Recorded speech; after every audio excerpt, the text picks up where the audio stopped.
Okay, I'm going to start by just saying good morning to all of you guys. Sawadee Kap, welcome, good morning. We're going to start with our meditation like we do each morning. We're going to be doing loving kindness meditation. And now that we've done it several times, I'm just going to do it without even giving you the guidance on the breathing mindfulness meditation. We'll just do the guidance for the loving kindness meditation. So it'll be chanting, then you do your own breathing mindfulness meditation. I'll come in with the guidance on the loving kindness, and then you can go back to the breathing mindfulness on your own without me prompting that. And then we'll come out with the chanting. Okay? Arahang Samma Sambuddho Mahakawa Bhutang Mahakavanhang Apivateyami Savakato Mahakavata Dhammo Dhammang Namasami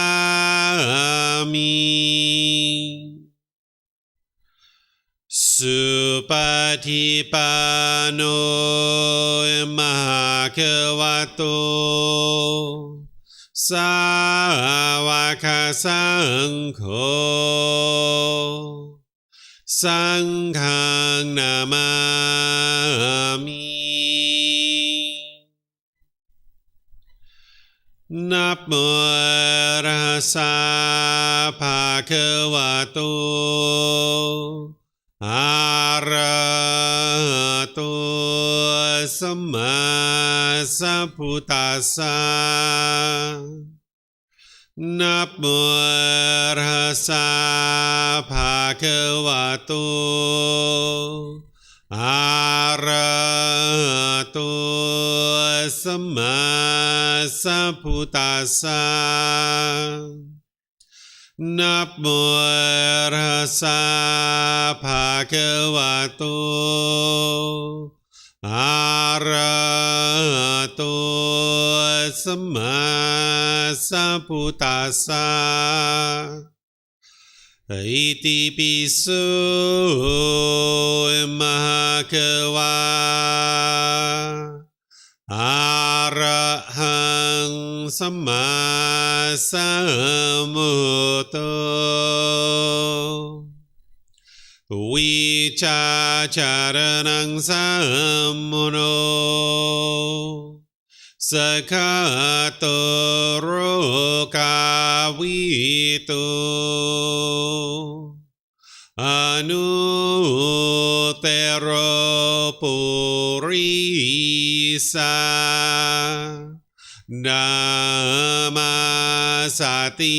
Satatawa Manusanang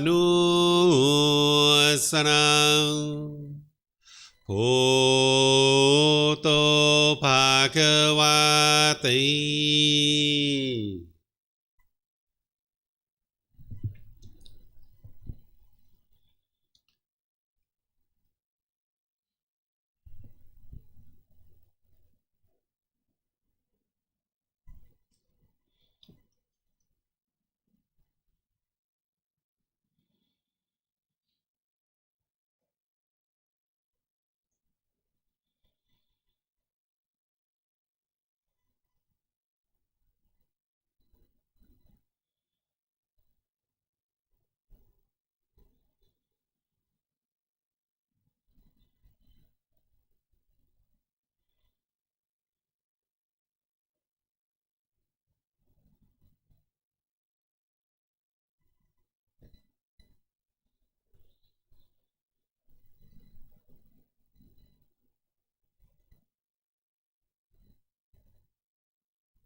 Continuing to breathe in through the nose and out through the nose.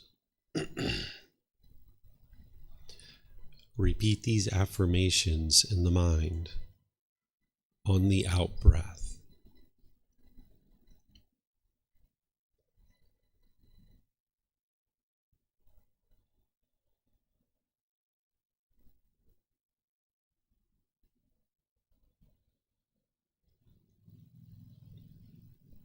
May I be peaceful.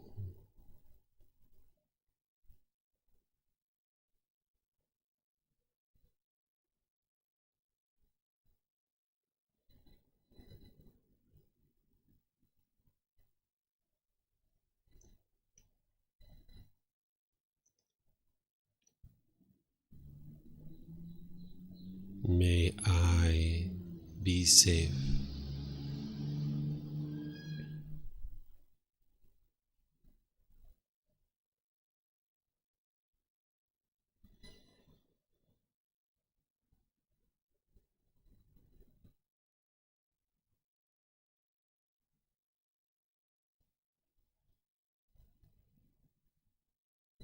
May I be well.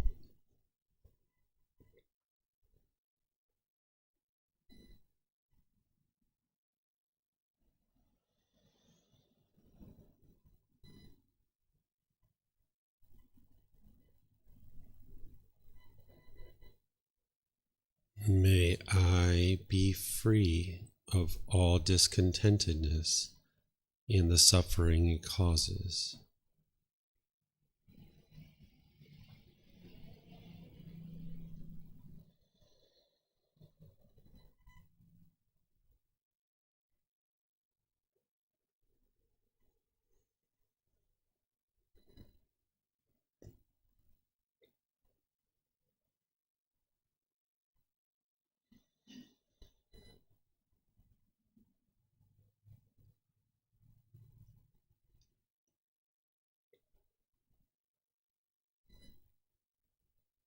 May my family, friends, co-workers, and neighbors all be peaceful.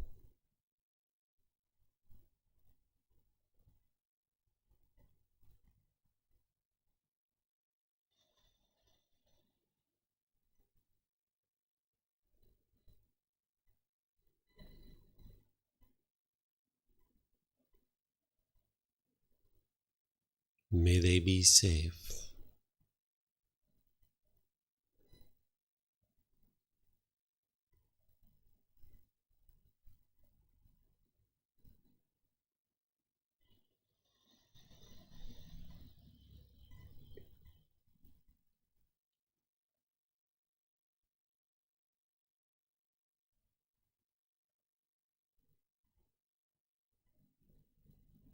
May they be well.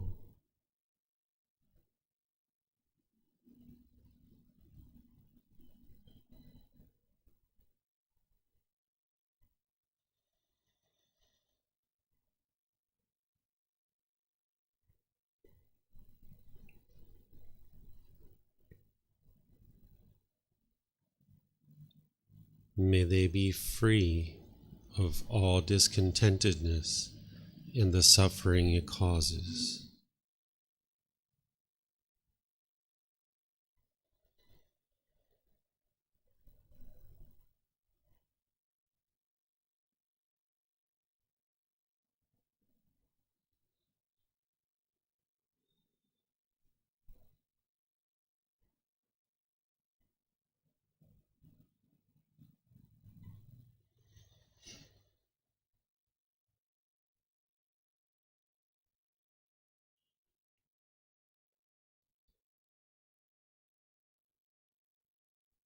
May all those who I come into contact with today be peaceful.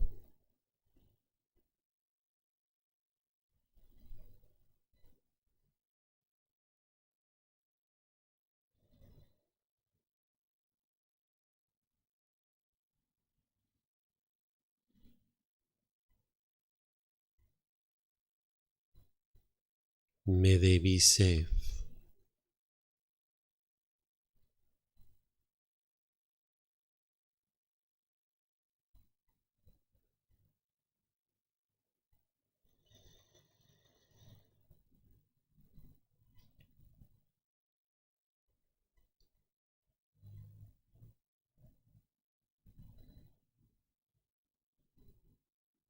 May they be well.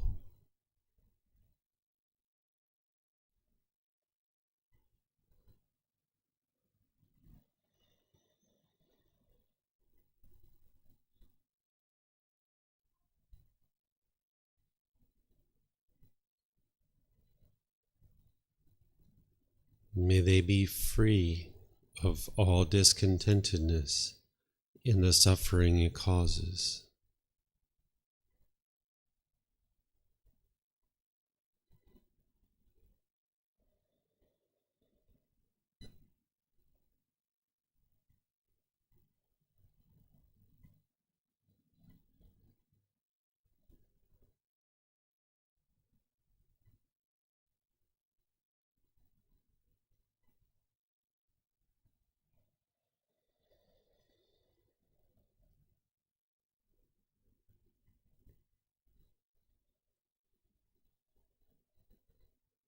May all those who hate me be peaceful.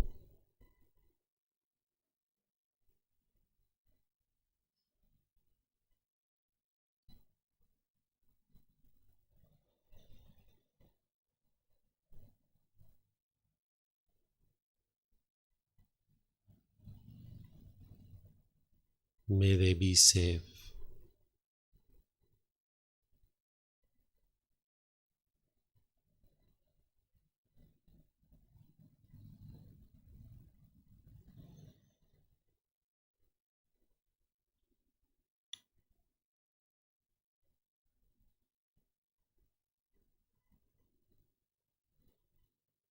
May they be well.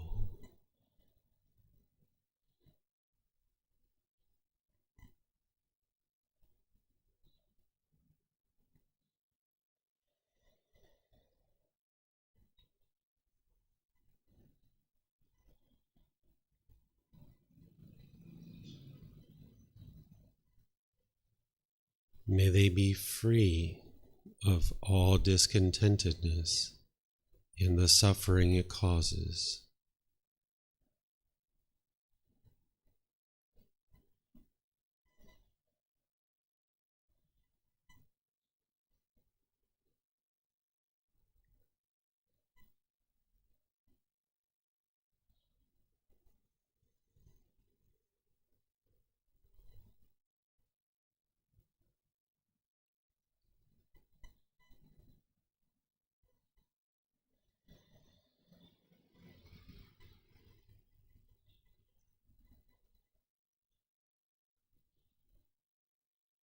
May all beings, wherever they reside, be peaceful.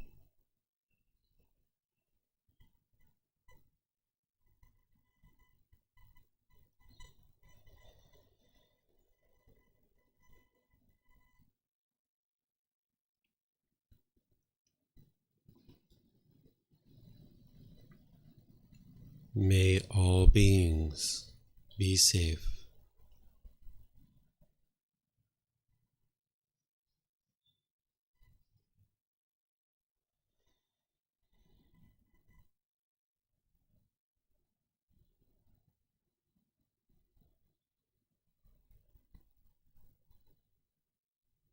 May all beings be well.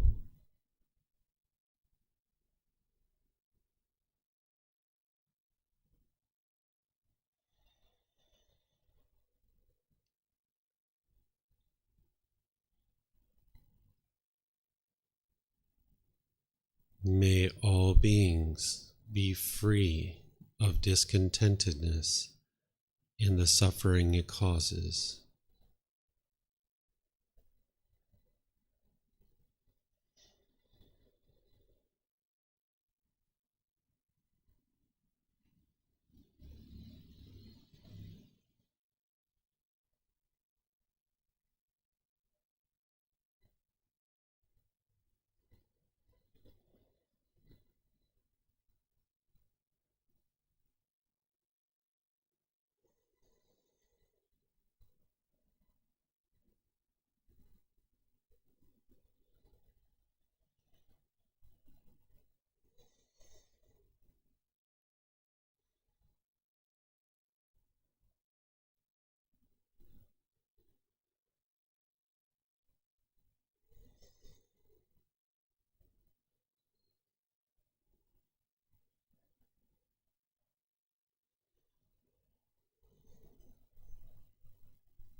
อะระหังสัมมาสัมพุทโธมะเกวาพุทธังมหาเกวันหังอภิวาเตมิสวากขาโตมหาเกวตาธัมโมธัมมังนามัสสามิสุปฏิปันโนมหาเกวโตสาวกสังโฆสังฆังนามามินะโมตัสสะภะคะวะโตอะระหะโตสัมมาสัมพุทธัสสะนะโมตัสสะภะคะวะโตอะระหะโตสัมมาสัมพุทธัสสะนะโมตัสสะภะคะวะโตอะระหะโตสัมมาสัมพุทธัสสะอิติปิโสมหะเกวาอะระหังสัมมาสัมพุทโธวิชาจารณังสัมพุทโธสกขาโตโรกาวิตุอนุเตโรปุริสาธัมมาสติสัตตาตาวามนุสนังพุทโธภะคะวะติ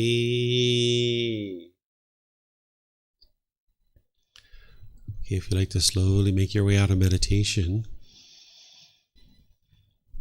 Once again, welcome to everyone here at the temple. Welcome to everyone online who's joining us as well.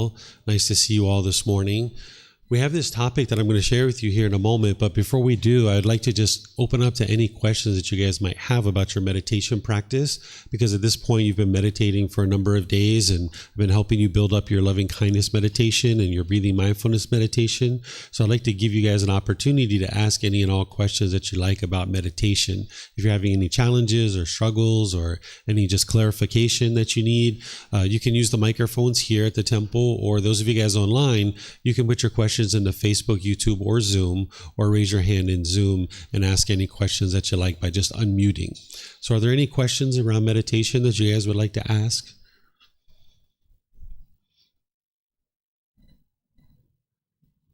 No?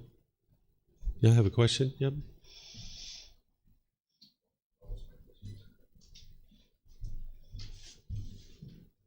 Okay. Yeah, I have one question regarding the breathing itself. So we don't have to breathe consciously, right? So my struggle is that when I may be able to just like not control my breathing, then like my mind wanders around more than when I focus on controlling the pace. I don't know how to find that balance. Yeah. So what I share when I'm guiding is I say, develop a nice, natural, steady, consistent breath, meaning you're going to need to develop what I'm describing, that oftentimes we're not breathing in the way that would be wise for meditation. I know that for me, when I was breathing initially, I was breathing really shallow. So I had to train the body to breathe. Nice and calmly, nice and steadily. So you might actually have to do some of that where you're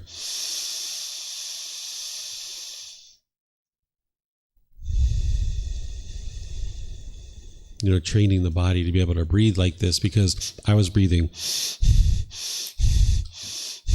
Because if you're breathing that way and your mind's connected to the breath and fixated on the breath, your mind's going to be overactive. And this is what I noticed, is that my mind was overactive because I was focused on this breath that was moving really rapidly. So when I slowed the breath down, it slowed the mind down. So I needed to do outside of meditation. I just sat on my bed and I just got used to breathing nice and slow. And then there's a gap that you can create between the in-breath and the out-breath, and where you're not doing a breathing in or out, and getting comfortable with that gap, and then really slow on the way out, because it even helped me let go of any fear of death to a certain degree, because in that little gap where I wasn't breathing at all, I had this fear, like, oh my goodness, I'm not gonna be able to survive. I'm gonna die without taking this breath. So you would like to develop this nice, steady, consistent breath. But then eventually you are just doing it naturally, that is just happening naturally. So it might feel a little bit like you are kind of controlling it at first, but then once you get it really well developed, you'll be able to just do this naturally. I can't hear you. Oh yeah, practicing this outside of meditation.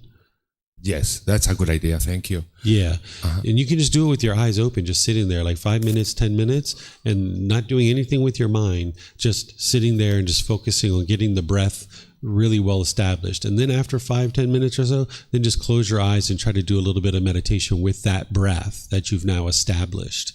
And then in the future, try to get to that same point, after you're chanting, then just try to get that breath. Because that chanting, you need to be aware of the breath, easing into the meditation. That's one of the things it's helping you to do, is get awareness of mind and awareness of the breath. So now, right after that, you can just go into meditation and have that awareness of the breath, a nice, steady, gradual breath. Okay, thank you. Mm-hmm. Another question. Sometimes when my mind is, I kind of like fix my mind, and then I'm breathing, I'm so relaxed, and then I tend to start like falling asleep, getting too relaxed. So what to do with that? Yeah, this is where you like to stay attentive and alert with the upper body. If you keep your upper body erect, this will tend to keep the mind attentive and alert. If that's not working, then you might need to switch to a standing position or a walking position. These are the other positions, and these are one of the things that those are good for. The standing position is great to keep the mind attentive and alert, and the walking position is good for that too. They're also good for other things as well, but they're also good for this. Okay, and last question. I remember in previous courses with you that you recommended us not to time our meditation practice, but rather just to check, how long we meditated. Just like starting the clock or the timer, and then we feel that we need to stop. So sometimes, when do I know that I need to stop? So yeah. So what Alberto is referring to is that I don't suggest you set an alarm when you actually meditate, because when you set an alarm, your mind's going to be sitting there thinking, is it time yet? Is it time yet? Is it time yet? Is it time yet? And this is the mind craving, and you're trying to get rid of that. Or the other thing is, you'll be deep in meditation, getting all kinds of benefit, and then your alarm will go off, and you're like, whoa, I could have gotten so much more benefit if I didn't set my alarm. In some situations, you're going to need to set an alarm, right? If you're on your way to work and you only have 20 minutes to meditate, you might need to set it. But in the evenings, on the weekends, you can do this without setting the alarm. So what I suggest you do is that you look at the time before you start, right? Like 9:05 is, when we started meditation essentially today. And then you meditate and you do whatever meditation you're going to do. And then you look at the time, 9:25. So I meditated for 20 minutes. So you'll know how long, because you'd like to expand this to get closer and closer to 30 minutes. And that's where you'll see the most benefit. So the way that you'll know is just meditate. And whenever you think that it's time to come out of the meditation, come out. You don't have to, there's nothing that's going to prompt you to come out of meditation. Just stay in meditation for whatever amount of time you think is fine. And what you'll notice is sometimes it'll feel like you've been meditating for 5 minutes, and you'll look and it's been like 30, 45 minutes. It's like, whoa, seemed like it was such a short meditation. And other times it'll feel like you've been meditating an hour and it's only been 10 minutes, right? So you just kind of like go with the flow. Whatever it is, don't force yourself.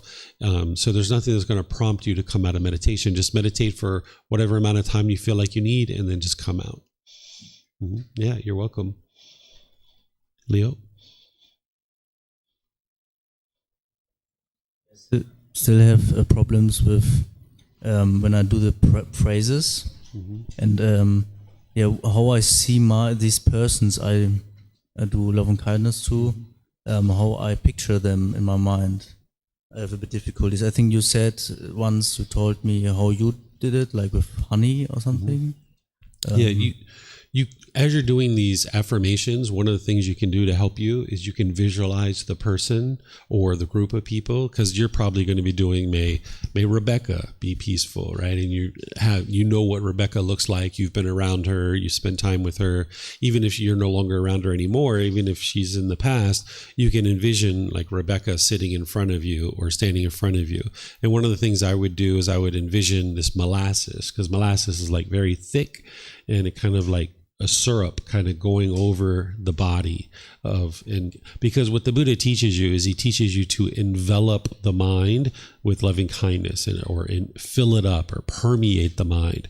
And he talks about enveloping others with loving kindness. So this visualization can help some people, but if it's not helping you and you're not interested in doing, then you don't have to do it, but it's something that can aid you. So just in your mind's eye, just visualize this person and then this molasses or this thick syrup just coming over their body from their head all the way over their body. And if that helps you, use it. If it's not helping you, then don't use it. What else criteria would you suggest to have in this? If I don't choose that, like does a person should smile, or should it have a natural look, or maybe it looks angry as I know it, and but I learn to be up to you. Look. Up to you. It's not important. Yeah, up to you what you envision their face to look like. Yeah. Other questions? Yes, please. So during the loving kindness meditation, it's quite easy to have pleasant bodily sensations sometimes. And should we cut them off as conditional? Yeah, any bodily sensations that are coming up like that, they're conditional. So you'd like to cut them off and let them go.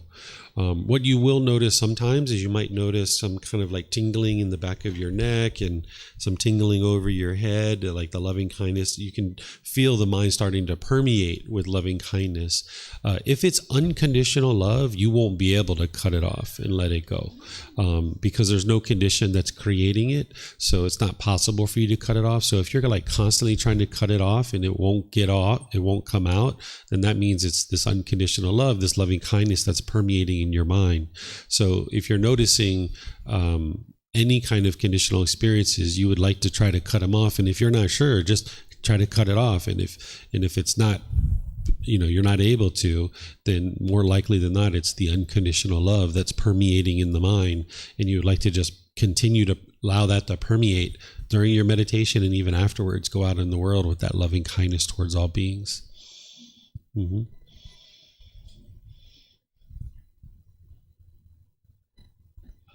So when it comes to focusing on the breath, that meditation, there are times when I think, wait, am I now becoming attached to the breath? Right? Like it almost feels like there are times when I kind of go in and out of this attachment with, like the breath needing to be a certain way, right? And so, I know that that's kind of our goal, to focus on the breath and cutting off body sensations, feelings, thoughts, that kind of thing. But then, are we kind of replacing one attachment with another? No, so it's not just the fact that you're focusing on the breath that would mean that it would be an attachment. The attachment would be the longing and yearning for it. So say your mind moved off the breath and you noticed that, and you got discontent because your mind moved off the breath. Then you're being attached to the breath. So it's not just the fact that you're focused on the breath that is the attachment. It's the mind longing, yearning for it. Let me give you this example. I think this will help you. I don't think you've heard me share this before. Your mind can actually be attached to anything and everything. It's not the object that is the attachment. It's the mind's longing, yearning for it. So if you were going on a hike and you had a liter of water that you needed to take on this hike, and you had it in your car, and you were driving to the trailhead of this hike, and now you get out on the hike and you left your bottle of water in the car, and you're 30 minutes into your hike, and you're supposed to be out there for 6 or 8 hours, and you're like, oh my goodness, oh my God, I forgot my water. And you're like, hurry up and go back to your car, maybe twist your ankle along the way, kind of sling open your door of your car like, water, water, water, water, water. In this case, the mind is attached because it's longing, yearning. It's not the object, but it's the mind longing, yearning. Because another person could have that same liter of water in their car. They could forget their water, be 30 minutes into their hike, and say, I forgot my water. I'm going to be out here for like 6 or 8 hours. I should probably go get that. Let me turn around and go get that water. And now you just calmly make your way back to your car, open the door. Okay, got my water. Let's go on the hike, right?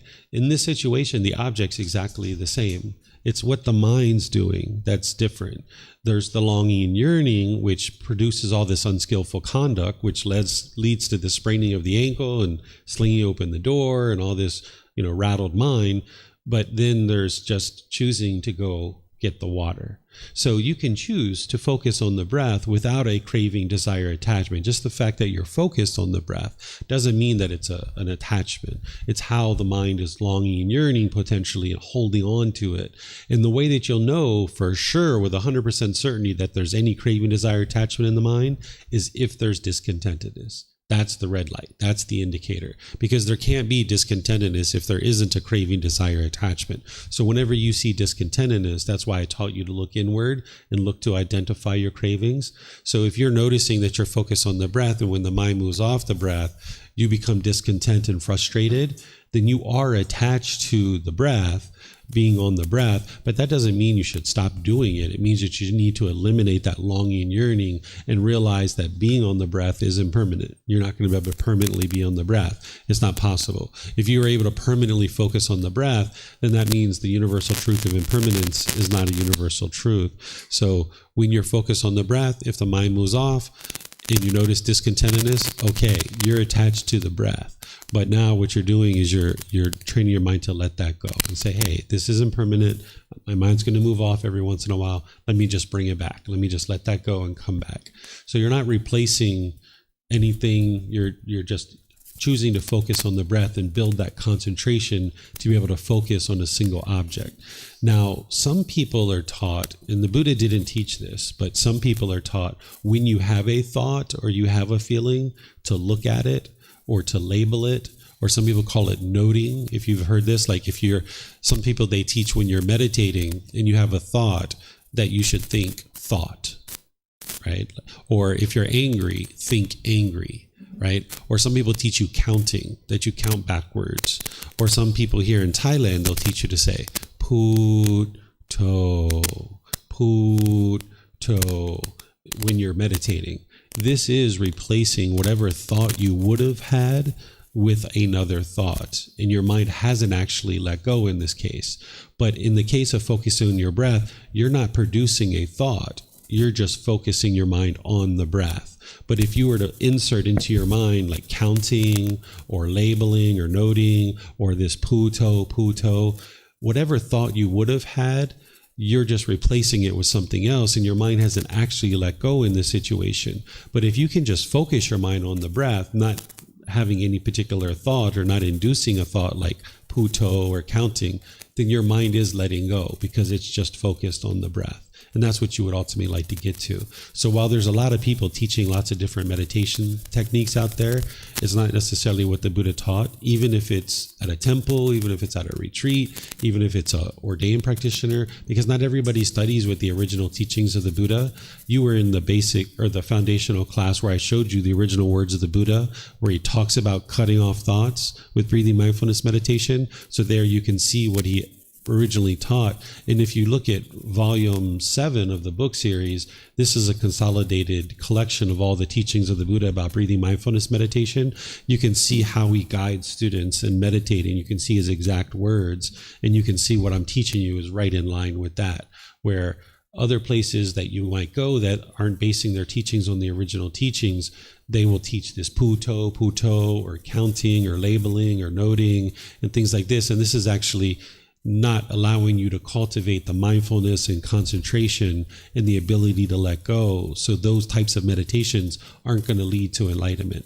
And the Buddha talked about this during his life. He mentioned that if you ever learn something from somebody that conflicts with his teachings and what he taught, that you should ignore that, and you should consider that this person has misunderstood his teachings. So, and he also said that changing his teachings is the most detrimental thing you could ever do. It's going to create harm for you, and it's going to create harm for countless people. But again, not everybody reads his original teachings and learns his original teachings, and they don't even necessarily know that they've actually changed the teachings, or the teachings have been changed. So if, as you get back to the original teachings of the Buddha, you can see what he taught, and then do that, and you'll see that that's what produces the improved qualities of mind. Where these other things, they are not going to produce enlightenment, because the mind's not building the qualities that it needs, which is awareness of mind, concentration, and the ability to let go. Mm-hmm. And then when it comes to focusing on the cadence of the longer breaths, right? So I guess step one is, to kind of breathe in a more long breath, relaxed fashion. And this might get more technical, but is it kind of like equal parts? Because some people will say, for breathing, it's better to have a longer exhale compared to the inhale. Is there anything about that you've experienced or noticed? No, I wouldn't suggest to look at it that closely and get that detailed with it. The Buddha, when you look at his guidance, he says that if you're breathing short, know that you're breathing short. If you're breathing long, know that you're breathing long. So essentially bring your mind to the breath is what he's teaching you, because each person's lungs are different sizes. We have different capacities because of impermanence, right? So not everybody's going to be able to breathe the same amount of time, or the same length of time, or the same type of breath. And each time you breathe, it's going to be different too. And sometimes it's going to be longer or shorter. But generally, if you have the pace of the breath, if you pay attention to the pace, the length of the breath isn't important. As the Buddha shares, if it's short, know that it's short. If it's long, know that it's long. But the pace of the breath, you would like to pay attention to that. So it should be like,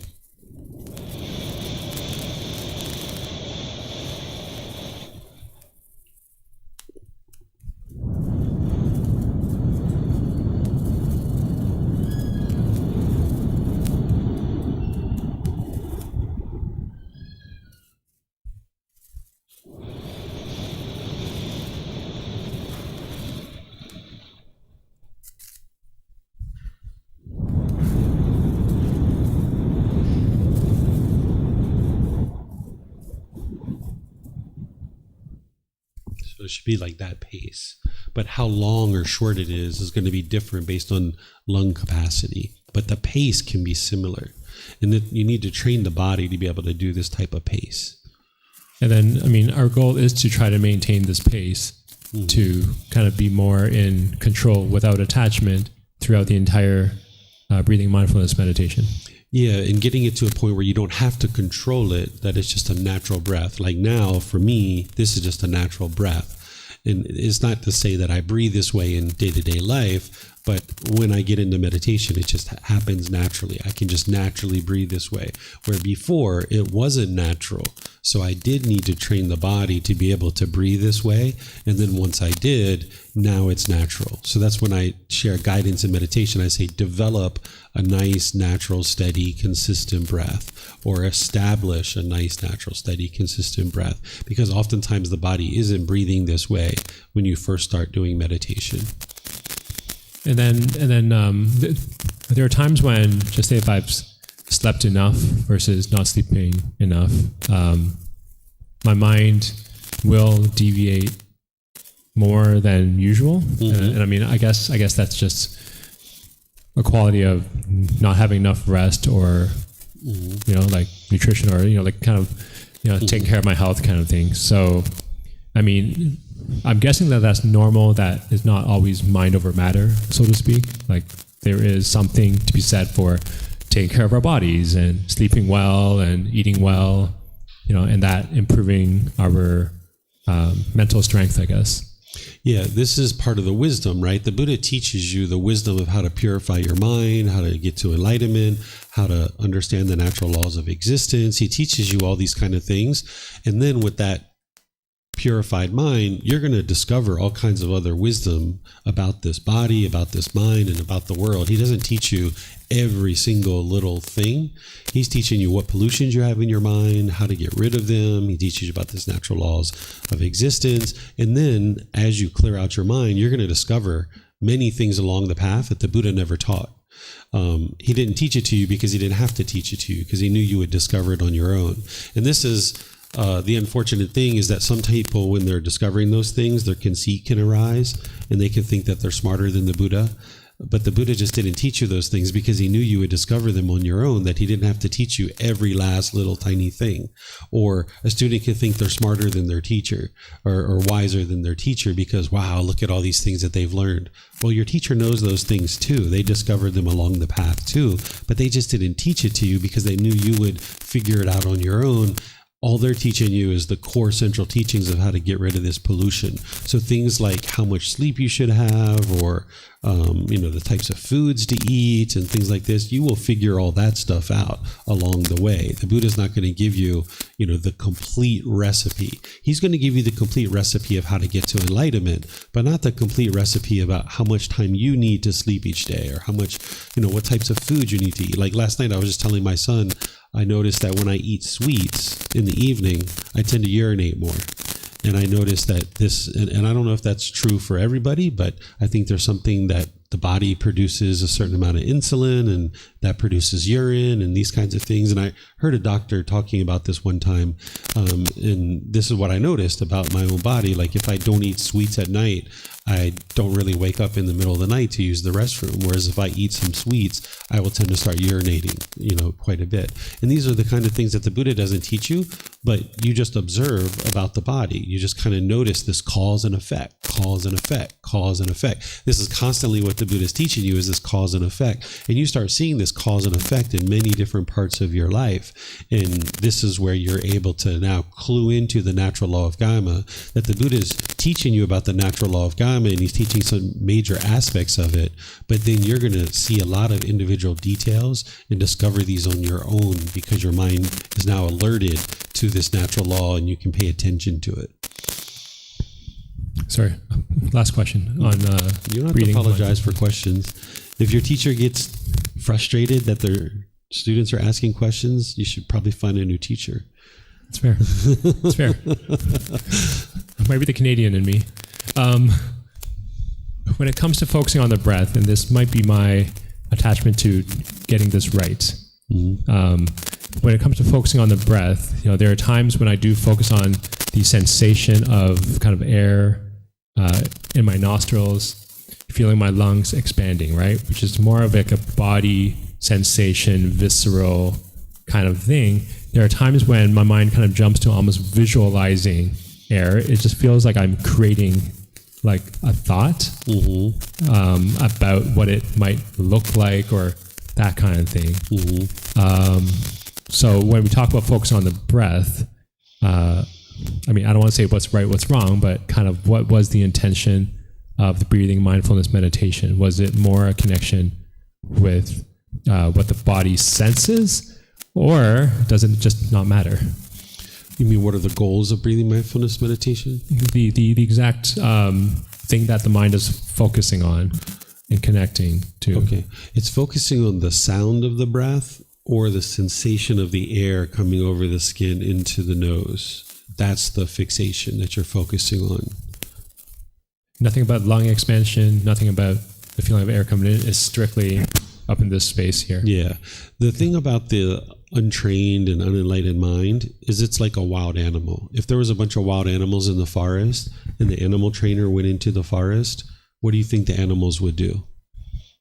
They would run, right? They're going to run, right? Because here comes the animal trainer. Your mind's going to do the same thing, because there's the body, there's the mind, and then there's the person.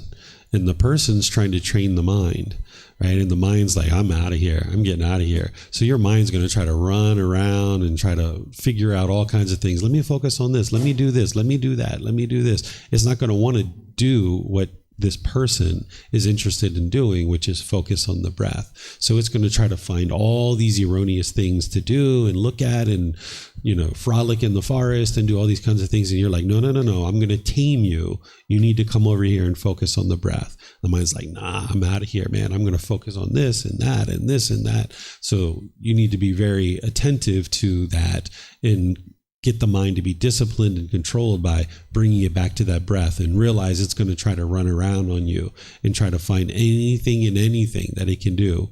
It's going to try to convince you, no, let's stay on Facebook. No, meditate. No, let's watch this TV program. Oh man, there's this great massage place down the street. Let's go do that. Oh, let's go have some food. There's this new place. And then even once you're in meditation, it's going to be trying to find the exit door as soon as it can, right? So it's just like that wild animal. So the being on the breath is disciplining it to say, no, get back over here, get back over here, get back over here. And it's going to take many months to do that.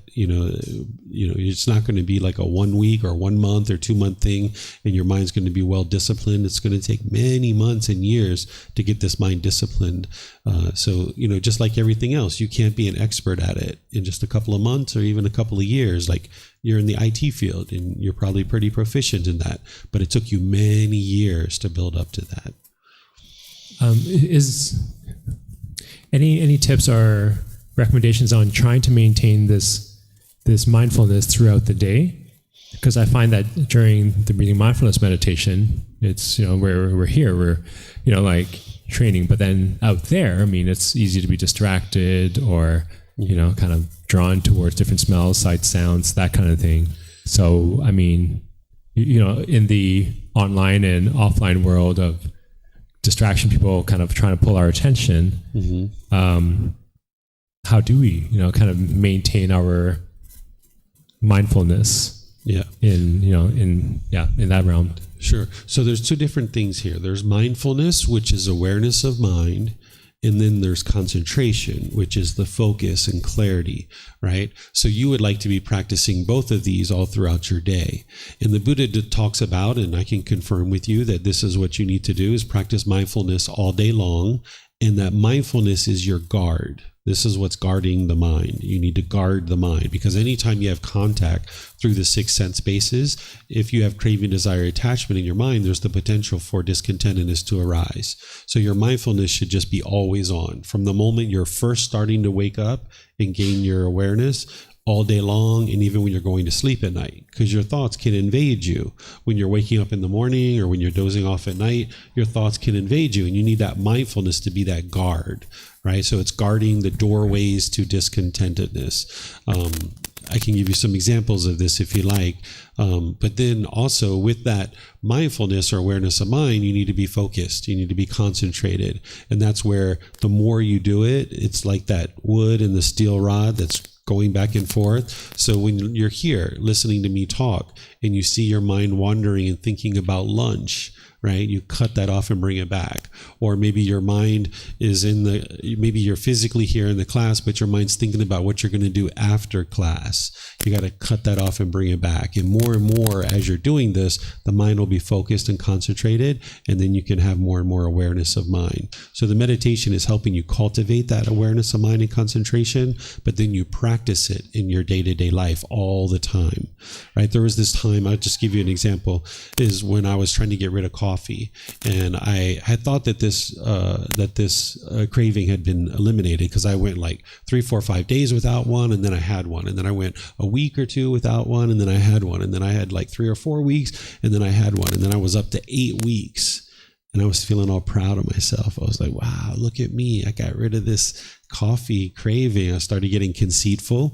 And I was just walking down the street thinking about how I gotten rid of this craving. I was feeling all great about myself. And I turned the corner and I got this whiff of a coffee shop. And boom, I was right in the coffee shop, standing in line. And I was standing in line behind this group of people.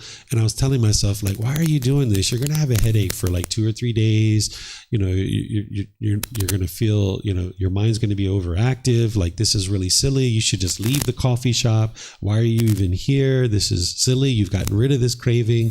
And I just standing there, like, talking to myself the whole time. And then when I got up to the front, I was like, iced coffee, please. Right? My mind, the craving was just too strong. So then I got the coffee and I sat down, and then I drank about a third of it. And then I realized, like, hey, this is silly, and I threw it away. And then I was like, I'm never having a coffee again. And that was the last coffee I ever had. But then afterwards, you know, because I used that process of cutting off and cutting off and cutting off. And then I looked inward and I was like, what's going on here? What led to me getting into this coffee shop? Well, I realized I wasn't guarding my doorways. I wasn't guarding the nose. That odor came in, and I had a craving for that, and that arose this craving, and now I went into the coffee shop. So now, having that insight and having that wisdom, I started functioning differently. When I would walk down the street, I would keep my eye out ahead of me if there was any coffee shops or any coffee vendors, and there were some times where I needed to cross the street and get on the other side, so I couldn't smell it. And I had to do this for a period of time because my mind was still sensitive, and that craving was still in the mind. So I did this for a period of time where I got farther and farther away from this coffee, and I consciously made the choice to sometimes cross the street because I wasn't interested in smelling that odor. And that was the guard that I was guarding the mind.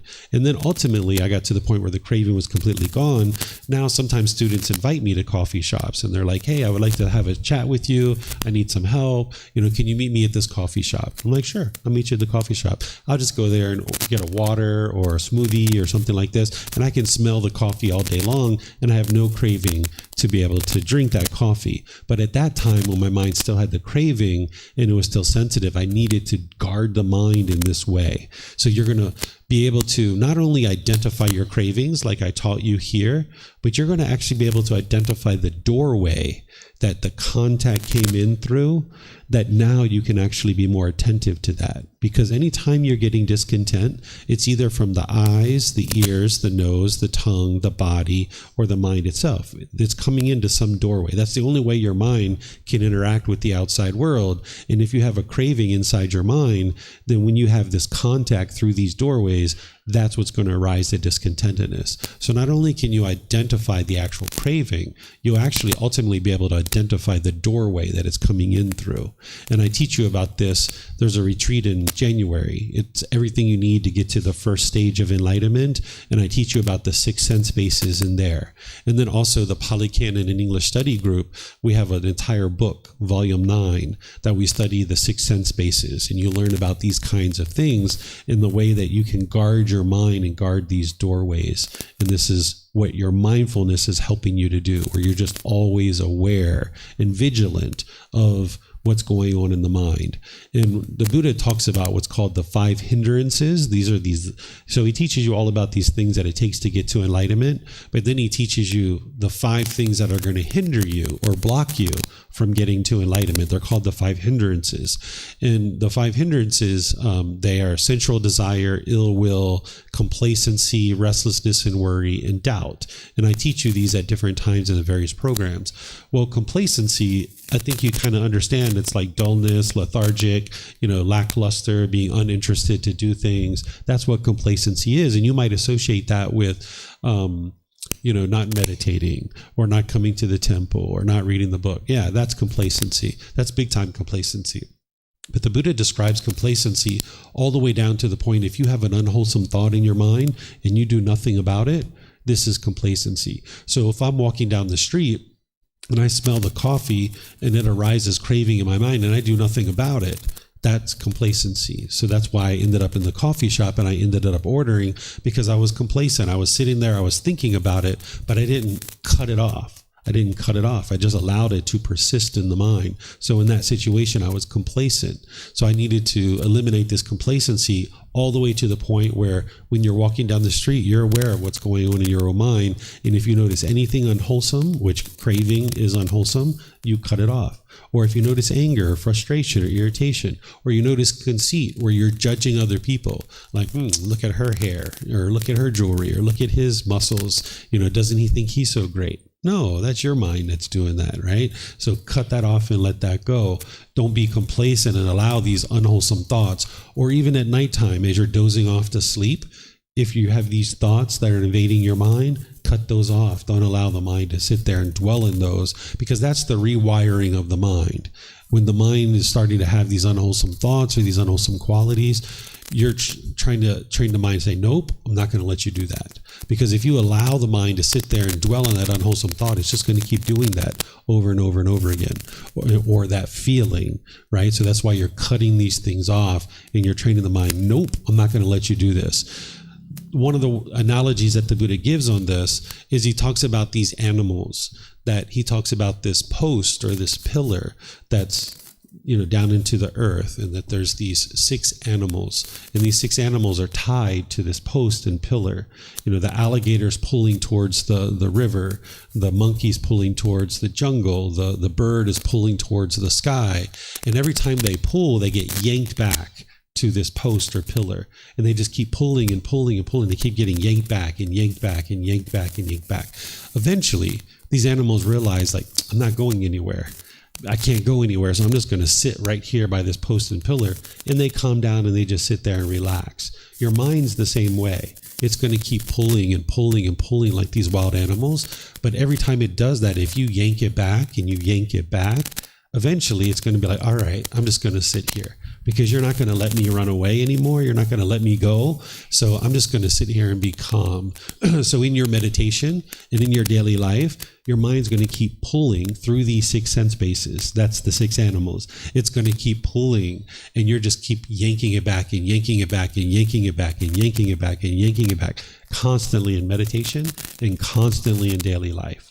And this is where the mind eventually just gives in and says, okay, I'm going to sit here.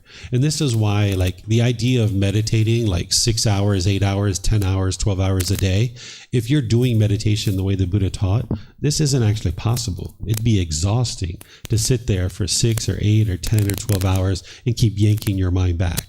But if you're sitting there, like, looking at your thoughts, making your grocery list, doing all these different kinds of things, yeah, you could sit there for 6, 8, 10 hours, 12 hours and meditate. But that's not what the Buddha is teaching you. He's teaching you to, cut these things off. And this can be very exhausting, and especially when you first get started. This is why you can sometimes fall asleep in meditation, and you can get really tired during your meditation. You might just have to stop.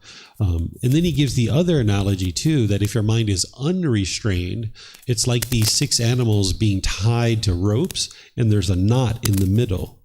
And now, whichever animal is the strongest, it's going to pull the other 5 animals to it. So let's just say your eye sense base is really strong, and you're walking in the mall and you see this handsome man, or you see this beautiful woman, right?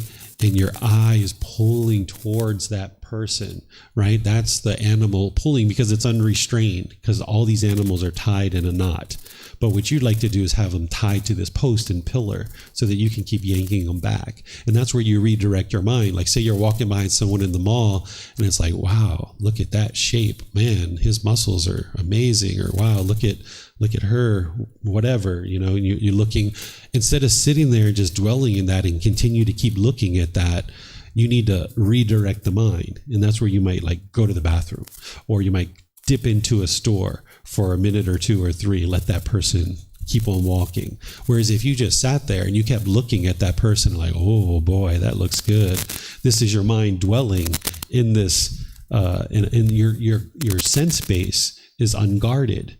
You're not guarding your mind. You're being complacent in that situation. So you need to be really attentive to the mind.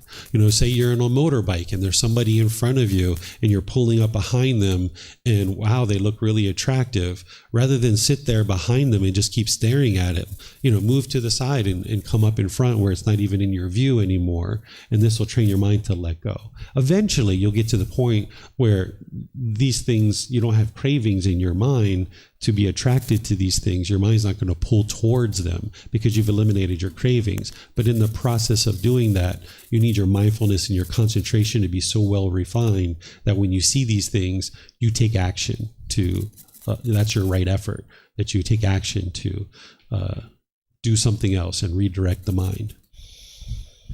Cool. Thank you. Yeah, you're welcome. Mm-hmm. Yeah, I had a question.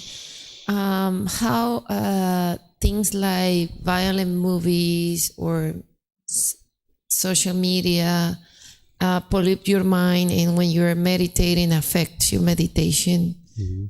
This is because before going to bed, I usually watch a Netflix movie, and then it affects my mood. When I get up, maybe I feel bad, and I'm like, why I slept all night? What is this?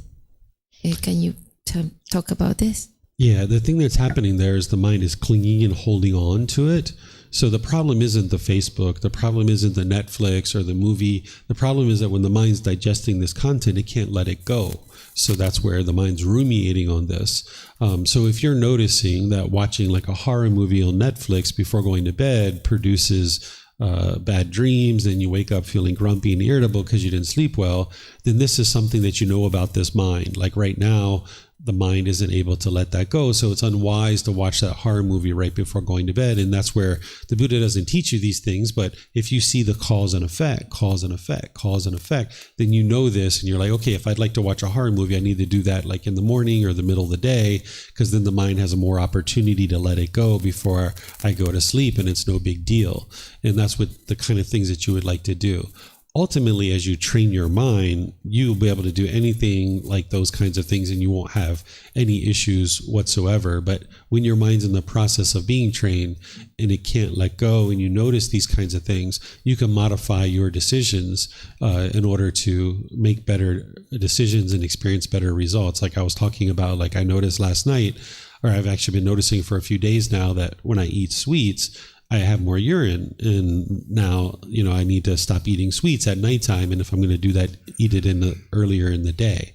So these are things that you learn about this body and you learn about this mind, and now you make wiser decisions through having that insight. But ultimately, you'll be able to do any of those kinds of things. Your mind won't hold on to it. You won't have difficulty sleeping. But do you watch like a violent movie, or is it something you avoid? Me? Like, yes, like killings, all those things. In my mind, it's hard for my mind sometimes say, no, this is acting, this is not real. But when I see killings, it really affects me, and I don't know how to deal with it. Sure. There was a period of time where I went away from all that stuff for an extended period of time, and trained the mind to let that go.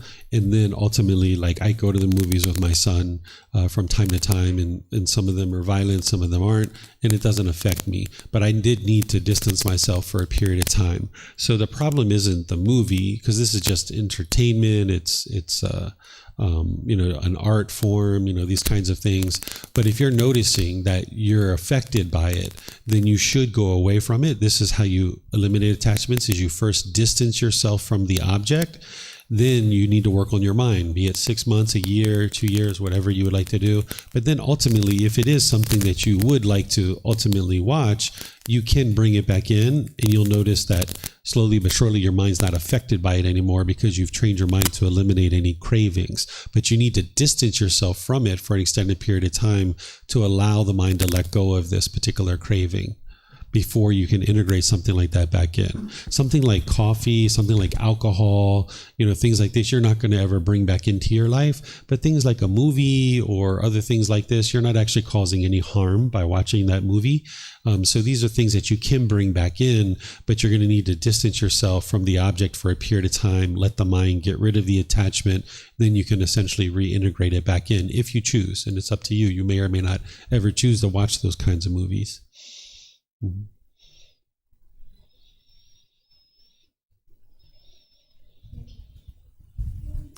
Thank you.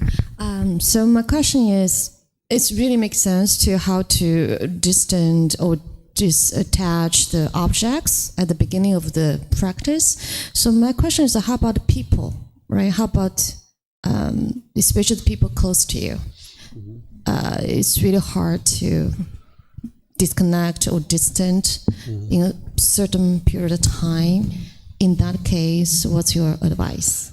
In some cases, you can distance yourself from people. In other cases, you may not. Like if you have a life partner or something like this, what you can do is you can do it in small time frames. Like you can go on holiday by yourself, or you can go visit a friend for an extended period of time. Or like children, they can go stay with grandma for a period of time, or friends and stuff like this. So you can do like 2 or 3 days away and then back together, 4 or 5 days away and back together. And this impermanence of coming back and forth will train your mind, because each time you have to let go. And each time they come and go, and each time you come and go.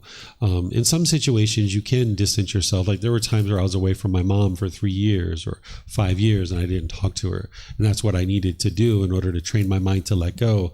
But not in every situation it needs to be that long. But I just had so much anger and so much resentment. I needed that long period of time. And she needed it too, because she had a certain amount of resentment and hostility in her mind as well. So this actually helped us. With my sister, there was a time where I went away for like 10 years from her. In some situations, you can go away from the person.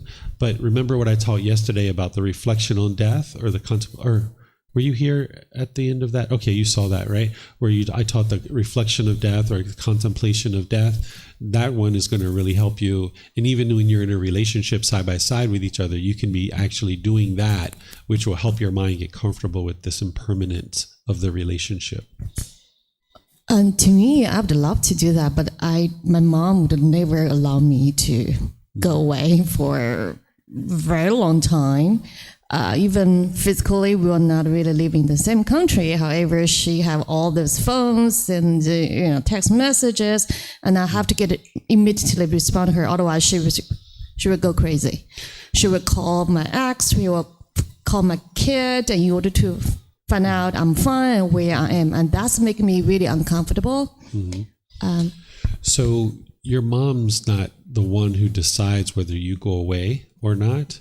It's your decision, but your attachment to wanting mom to be a certain way and not be frazzled, you're replying back to her messages right away. So because your mind is uncomfortable with not replying to mom's messages, and mom is not comfortable when you don't reply to her messages, this is something that I would suggest you do, is slowly start creating more and more space. Like right now, if you're replying to messages within 30 minutes, or I'd say, I don't know how long it is. How long is it taking for you before you reply? Oh, I'm okay. But okay. I said, she will text my kids. Uh-huh. She will text my ex. She will find all the friends she has contact, and just let her do that. So be it. Yeah.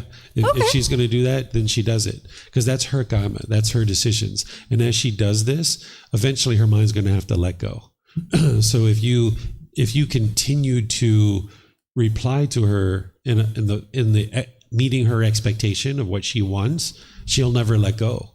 One of the most loving and kind things you can do is create an environment where this person needs to let go of their attachment. So if I know that somebody is attached to something, I will do that thing in order to help them to let it go, right? So I'll give you this example. One time, me and my son, we were sitting at a table in our house. I don't know if I told this in this class. My wife had, at that time, she was washing all the dishes. We hardly ever wash dishes. Now we wash dishes ourselves, but at that time she was washing a lot of the dishes. So we would drink water, we would leave our cup on the table, because if we got a new cup every single time we got water, it means she would be washing 15 cups a day from me and then from him. So we would just leave our cup there for 3, 4, 5, 10 days before we would wash it, or she would wash it. Well, one day she came downstairs and she saw the cups on the table. We were sitting there and she was like, "Why do you guys keep doing this? Oh, you got your cups everywhere." And she was really upset. And then we just stayed quiet and she walked away. And then I looked at my son and I said, "You know what we need to do, right?" And he's like, "Yep, I sure do." So we went and we got every single cup we could find in the house, and we put them everywhere all over the house, on the table, on the floor, not even like some of them were on the end tables and stuff, but some of them we just put on the floor around the living room.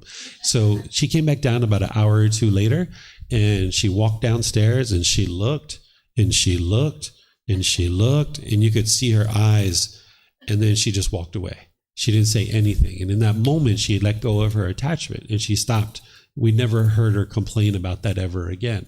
So the worst thing you can do is feed someone's attachment. So if my wife came down and she was upset, and we just were like, "Oh, okay, sorry, Mom, we'll put our cups away. Oh, I'm so sorry." You're just like bending to their aggression and their hostility, and now you're being feared into doing something that person's way. And then it's not going to be just that thing. It's going to be the next thing and the next thing and the next thing. So what we were helping her to be able to do is let go of her attachment. We didn't cause any harm to her. We didn't cause her physical harm. We didn't cause material harm to her personal possessions. We didn't cause harm to her reputation. We just did something that allowed her mind to let go of this attachment. And now her mind's more liberated, that now when dishes are around or what have you, she doesn't get upset. She just sees them and she's no big deal. She's understands this impermanence now. So one of the best things you can do for your mom is create an environment where she has the opportunity to let go of this attachment. And yeah, her mind's going to be painful and she's going to experience that, but you're not producing that pain. It's her own mind doing that. So if you can get to the point where you're not attached to mom always being peaceful, and understand that she's going to have to walk through the fire in order to appreciate the fresh air on the other side. You've heard me say that in this class, that she's going to have to walk through these painful feelings in order to get to the peace and joy on the other side. Because she gets so much pleasure when you do reply to her and she has that craving, as she's letting that craving go and her mind's not getting what it wants, it's going to experience these painful feelings. But now, after walking through that fire, on the other side of that, when she finally lets it go, she's going to be so much more peaceful. And you'll experience more peace too, because you're letting go of your attachment to your mom. So continuing to write to her, when she expects, isn't actually solving the problem. It's just keeping her stuck and locked in this craving, and it's going to allow it to continue to persist. Should I tell her? I said, "Mom, at this point, I'm going to postpone to respond to your text because I'm safe when I'm traveling alone." Do I need to tell her, prep her about the change? Because I'm okay, honestly, I have great life by myself, but she will be like in painful and will start to send her resentment to my father. Yeah. And So what you can do is let's just say that she expects you to reply to her within 30 minutes. And if you don't, she's off messaging all kinds of people. Well, let's just say that you end up talking to her 2 hours later or 3 hours later, which eventually you'd like that to be like a day later, 2 days later, 3 days later, but you got to slowly build up to this. Having loving kindness and compassion for your mom, realizing that she's craving permanence and you need to do these little incremental changes. You're not interested in going to 3 days right away. You're interested in doing this slowly, but eventually that's what you'd like to be able to get to, that kind of thing. But let's just say you talk to her after, an hour or 2 or 3, and she's like, "Oh my God, where have you been?" Like, I've been calling everybody. I have no idea where you're at. Mom, it's okay. I'm not always going to be able to reply to you. Whenever you want me to reply, I suggest you just let go. Let me go. I am, 30 years old, 35 years old. I don't know. thank you. You're very kind. I don't know. Whatever age you are, Mom, I am this age. I'm okay. You've done well. I can take care of myself. Yeah, but I need to talk to you. It's okay, Mom. How's your day going? Just completely redirect her mind. How's your day going? Because rather than just sit there and talk, she's not going to let go of it. Even if you go to her and you say, Mom, this is what I'm going to start doing. And just to let you know, this is what I'm going to start doing. It's not going to help her. So in the moment where she's discontent, you say, it's okay, Mom. I'm just fine. You've raised me well. I can take care of myself. I'm a 40, 45. I don't know how old you are. Hey, why add 10 years? I'm increasing it now because I saw you smiling. Right? Go back to 30. That's Go back to fine. I 30? take it. Okay. I don't know how old you are, but anyway, you've raised an individual that can make their own decisions, and then you just change the subject and switch it to something else. And she might even say, well, you got to start doing this and you got to start doing that. Mom, how's Dad doing? What are you guys up to? Just don't even address it. Just switch the subject and just keep walking down this path of switching the subject, because that's helping her mind to let it go. And each time you do this, you'll see that her discontentedness will become less and less and less and less. And you'll see that this is the most loving and kind thing you can do for your mom. And eventually she's going to let go of it, because you're going to see that you can go 5 hours, 6 hours, 1 day, 2 days, and she's not upset. And you're like, wow, Mom's letting go of her attachment. And this is wonderful for her. Thank you. I would like to share something that is related. Share something that happened to me last night. It's related to that. But now my role of a father. I was walking back to my hotel after enjoying a nice beer, nice music, right, very close here. And then it was like on my way back to the hotel, I thought, oh, I'm going to call Alejandro, our son, who is, by the way, enjoying his last summer before going to college. He's 18 already, enjoying his last summer before going to college, living the life in Spain before going back to the US, and he's fine. But I'm going to call him. And then I thought, oh, wait a second. What is actually the purpose of this call? Mm-hmm. He's fine.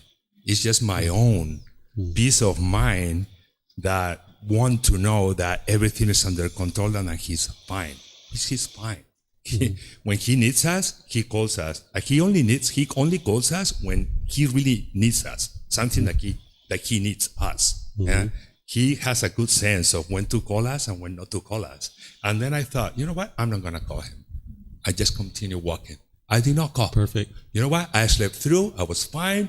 I didn't even check if he texted in the morning. He'll call us when he needs us, like he did yesterday when he needed us. And so that was liberating. That was good.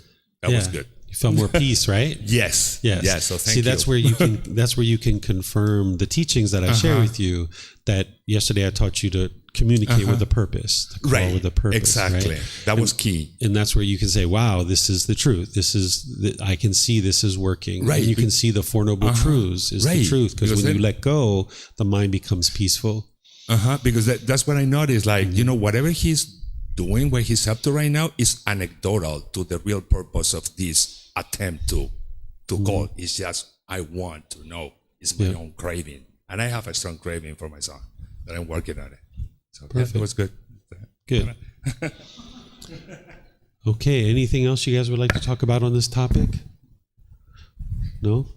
Okay, so it's 10:30. Let's take a mid-morning break, even though I haven't talked about this topic yet. For those of you guys online, when we come back from break, I'm going to be talking about this topic of sharing the path to enlightenment, how to guide children along the path. And this is going to help you not only with children, but other people in your life as well. So it's basically about 10:30. So let's come back at 10:45, and then I'll share this topic with you guys. Okay, so great discussion, and enjoy your break. Okay.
Okay, I'm going to go ahead and get started with our topic this morning, which is sharing the path to enlightenment, how to guide children along the path. This is a topic that's helpful if you're going to have children, or if you currently have children. This can help you to guide people along the path. It can also help you as you have nieces or nephews, or you have life partners, or you have coworkers who are interested in getting your help. This topic will be able to help you in this situation, because it's really helpful for you to be able to learn and practice and get the wisdom that you need to be able to get to enlightenment. But one of the rewarding things is sharing it with other people. That if you cultivate this wisdom and you see the teachings are improving the condition of your mind, and you're going to be able to see that more and more readily, one of the rewarding things is to be able to help other people on the path if they're interested in it. But that's where you need to be sure that people are interested. And children are individuals that, if you have children, our role as parents is to guide them and help them cultivate wisdom. In situations like a coworker or a friend or family member, we're not responsible for that, and we shouldn't just push ourselves in and give unsolicited guidance. This would be our own ego if we decided to do that. So I'm going to give you guidance on how to help a child, but then at certain points I'm going to help you understand how to help other people. But whenever you're helping anybody on the path to enlightenment, you're not interested in forcing it upon them, because this would be your own ego, this would be unsolicited guidance, this would be your own craving, and it's going to produce unwholesome results. Because whenever you make decisions through craving, desire, attachment, it's going to produce unwholesome results. So let's first just kind of set up the scenario of what you're looking at when you're potentially interested in sharing teachings with a child, right? If you think about the child as a plant, the child is the plant, right? The parent, or the person who's teaching, is the plant enthusiast that's interested in growing the plant.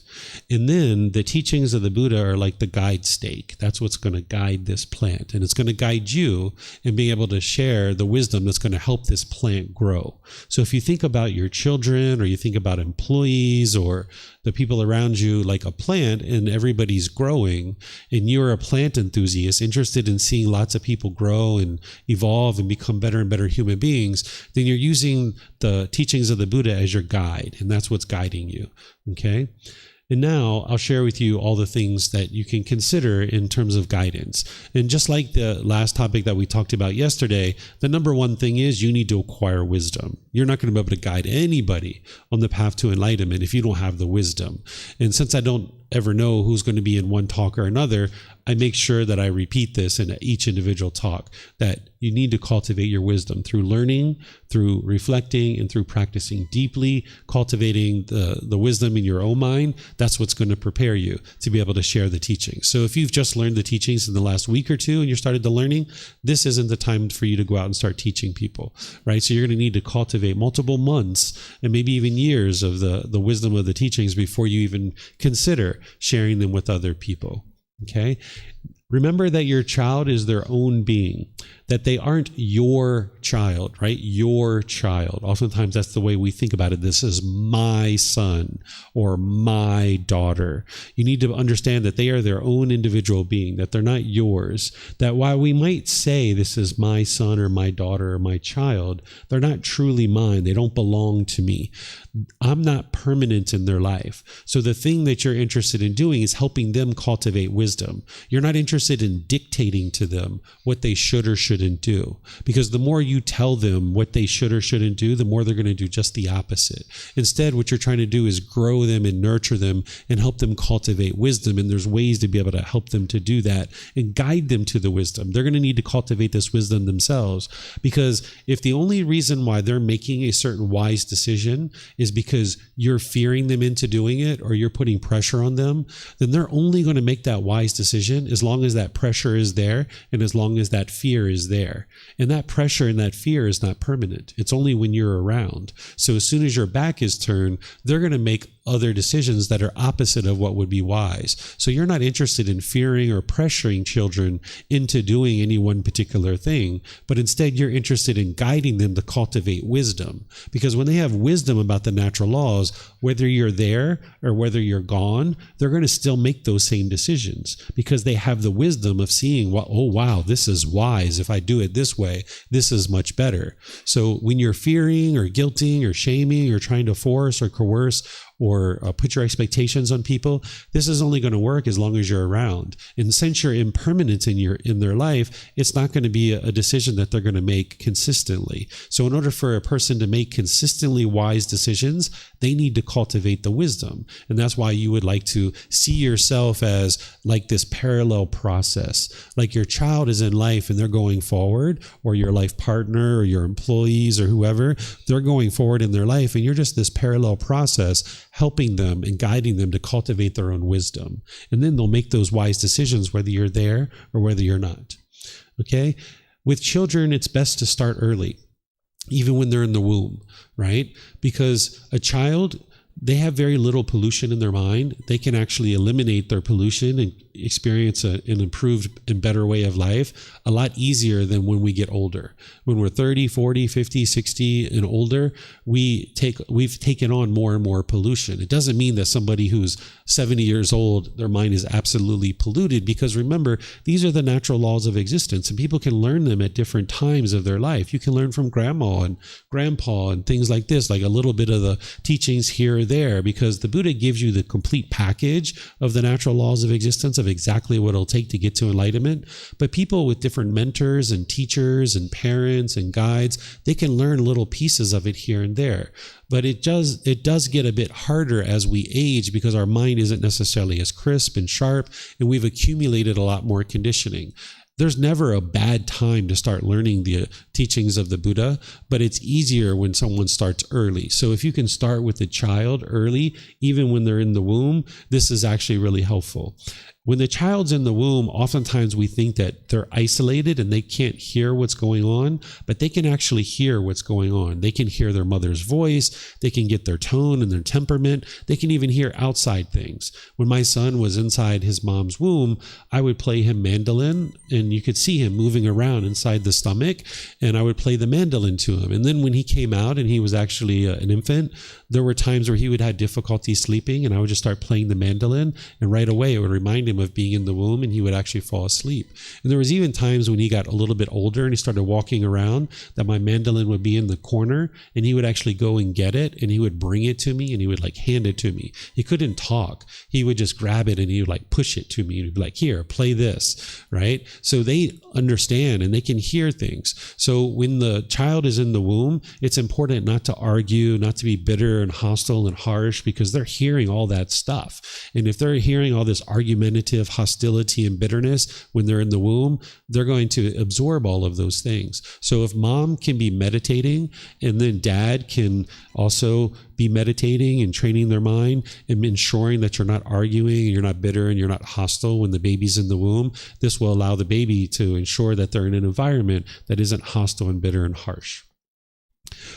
It's helpful when you're starting early to introduce impermanence into their life. There are certain things that you can be doing to introduce impermanence into their life. Sometimes we're taught to have all these set routines and we want our child to do things a certain way, but you would like to introduce impermanence into their life. And I'll give you some examples of what I've done with my own son.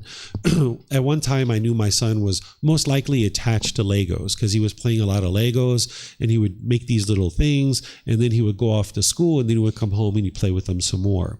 So there was a time where I kind of figured he was attached to these Legos, and I taught him about the Four Noble Truths. I taught him about impermanence and training his mind to a certain degree. So when one time he went off to school, he left his Legos on the living room floor, and I just kind of broke them up a little bit into like 3 or 4 pieces, right? And then he came home from school and he saw that they were laying on the floor broken, and right away he starts crying. right? I'm not causing his discontentedness. It's his craving, desire, attachment. I'm creating an environment in which he has the opportunity to let go of this craving, desire, attachment. So when he started crying and he was upset when he saw his Legos, I got down on the floor with him and I started talking to him. And I was like, what's going on here? Yeah, my Legos are broken. And I'm like, well, what's happening? Why is your mind upset? Because of my Legos, my Legos. I was like, no, it's not your Legos. Remember we were talking last week? What is it that's causing your mind to be discontent? And then we just started talking about craving and impermanence, and I was able to help him see that his mind was craving permanence and he was wanting his Legos to be permanent. So eventually he cut that off and let it go, and now he puts his Legos back together, right? Because I explained to him, I said, look, they're apart. You know, they were together, and that is impermanent. But them being apart is impermanent too.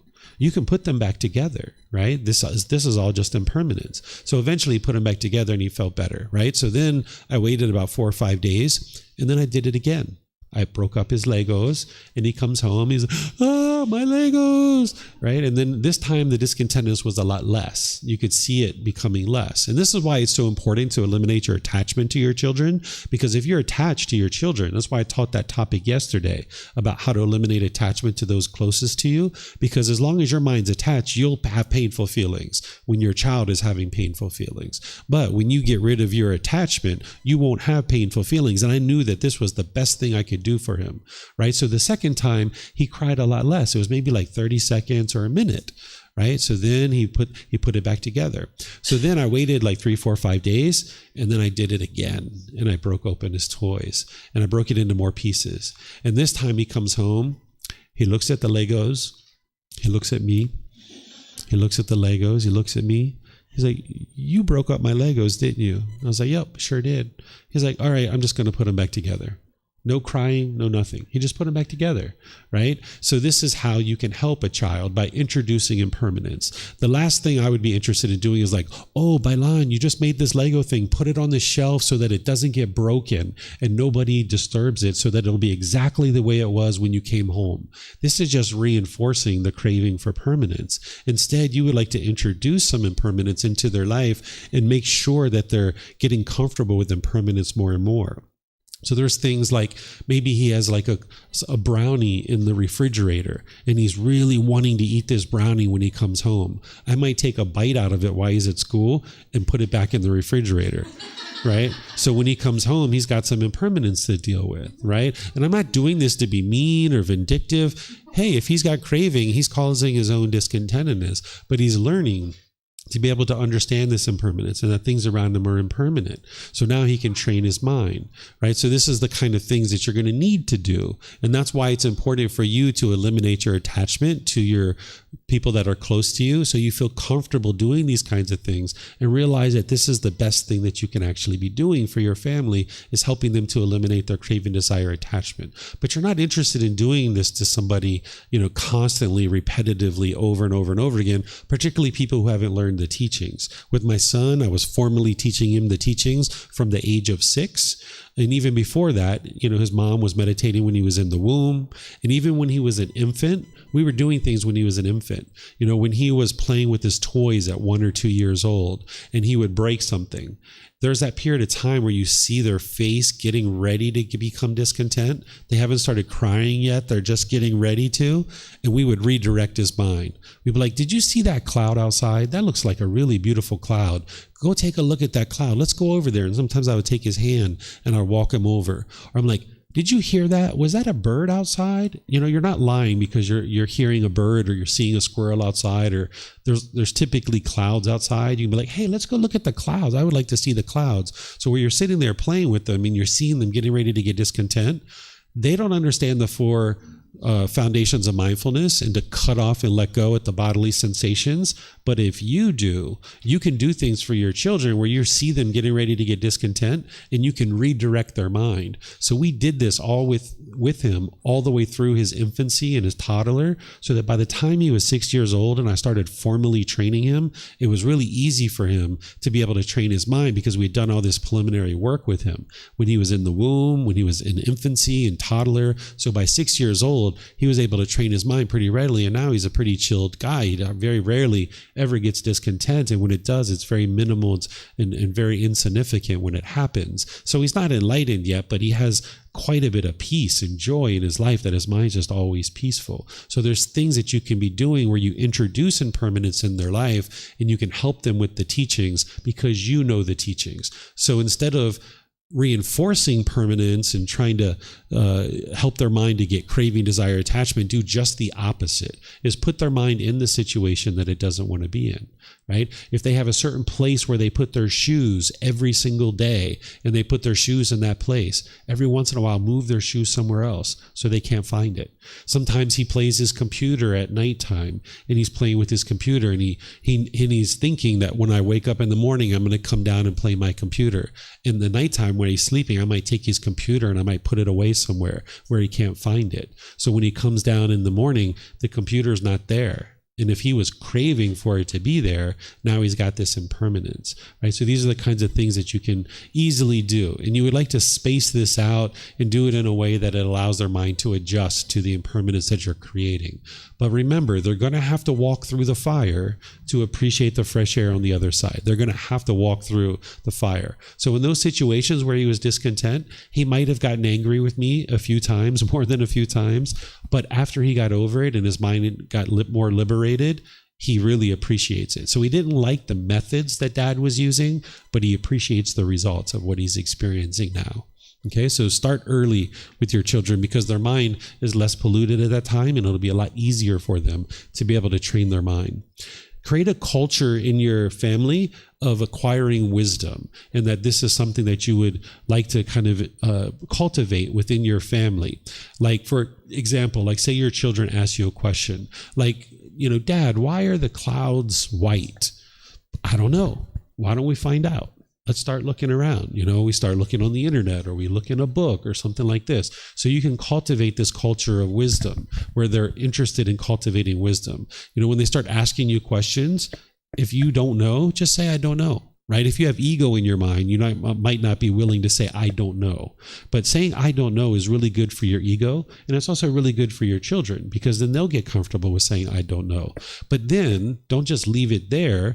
Let's say, you know what? I don't know. Let's find out. Let's figure out why the clouds are white, or let's figure out why the sky is blue. You can figure these things out and create a culture of cultivating wisdom. And if you don't know the wisdom, help them to find the resources that can find that wisdom, whether it's looking on the internet or looking in a book or in a encyclopedia, or maybe asking somebody that knows the answer to that question. Sometimes he asks me questions and I'm like, you know what? I don't know the answer to that, but I think your mom does because she's really into that kind of thing. Why don't you ask your mom when you get home, right? And if he forgets to ask her when we get home, I might remind him like, hey, weren't you interested in learning that thing from your mom? Maybe you should go ask her, right? So you can cultivate this culture of constantly acquiring wisdom, because that's what's going to lead to improved results in one's life, is cultivating wisdom. Remember that you're a role model in your children's life, but not only your children. If you have employees, if you have coworkers, if you have neighbors, if you have other family members, people are going to look to you as a role model. They're going to mimic whatever conduct you're doing, right? So however you choose to conduct yourself in the world, people are going to tend to conduct themselves in that same way. So every decision you make through your own moral conduct and through your own mental discipline or lack thereof, your children and coworkers and neighbors, they're watching that kind of stuff and they're learning from those kinds of things. So what you would like to do is set a wise example for the people around you. And you don't have to tell them that you're being a role model for them, but people are just going to observe you and they're going to watch you. Particularly as you become more and more peaceful, they're going to be like, hey, she's so peaceful. Let me do what she's doing. So the more that you conduct yourself with wholesome moral conduct and with mental discipline, people around you will tend to function that way. So that example I gave you the other day where I was talking about my son falling down at the rollerblading thing, and I was very calm in that situation, the adults that were there with me, they were observing me and they were like, wow, like I would like to be more like that. And they're like interested in cultivating those same qualities. So people are going to be watching you and observing you, and be sure you understand that you're going to be teaching your child every single moment, whether you're speaking to them or not. You're not just teaching through your spoken words, you're teaching through your actions as well. So when grandma goes to the hospital, if you get all frazzled and your mind's all discontent, your children are learning that from you, or your life partner, or your neighbors, or other people around you. But by you maintaining calmness and composure, and by you using things like right speech and right action, people are learning that from you. And then you'll see more and more people will be making wholesome decisions around you.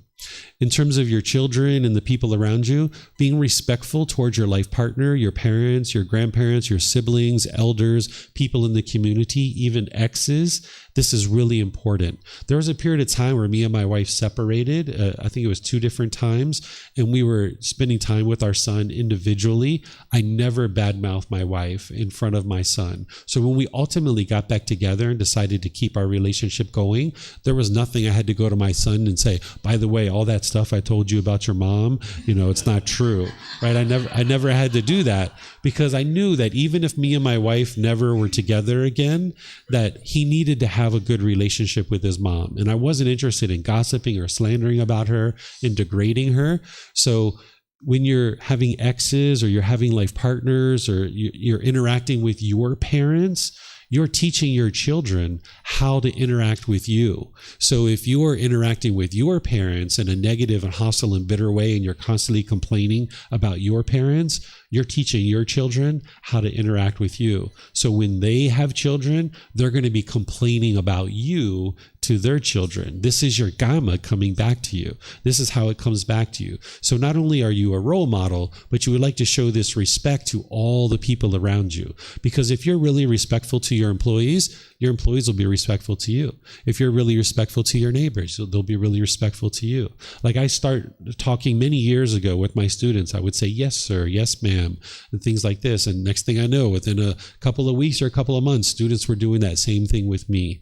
I didn't practice that because that's what I wanted for my students. I just did it because it was the polite, kind, friendly, respectful way to interact with people. And whatever you put out, that's what's going to come back to you. So even with my son, I will refer to him as yes, sir, occasionally.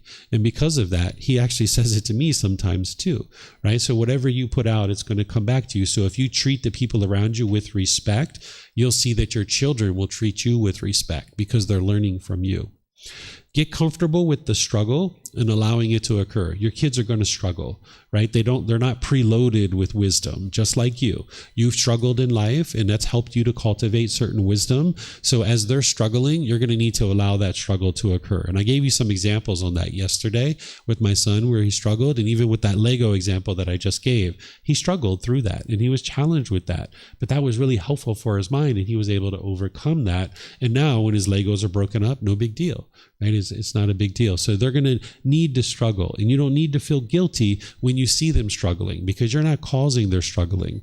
When they're struggling, if you rush in and make a bunch of decisions because you're not comfortable with their struggle and you're making a bunch of decisions for them, you're ensuring that their struggle is going to continue because they didn't get to cultivate the wisdom to overcome that struggle. You rushed in and solved all the problems for them, and they didn't cultivate the wisdom to be able to solve that on their own. So now, because you're impermanent in their life and you're not with them, when they face that same situation, they're not going to have the wisdom of how to solve it. So the last thing you're interested in doing is rushing in and solving a bunch of problems for your children.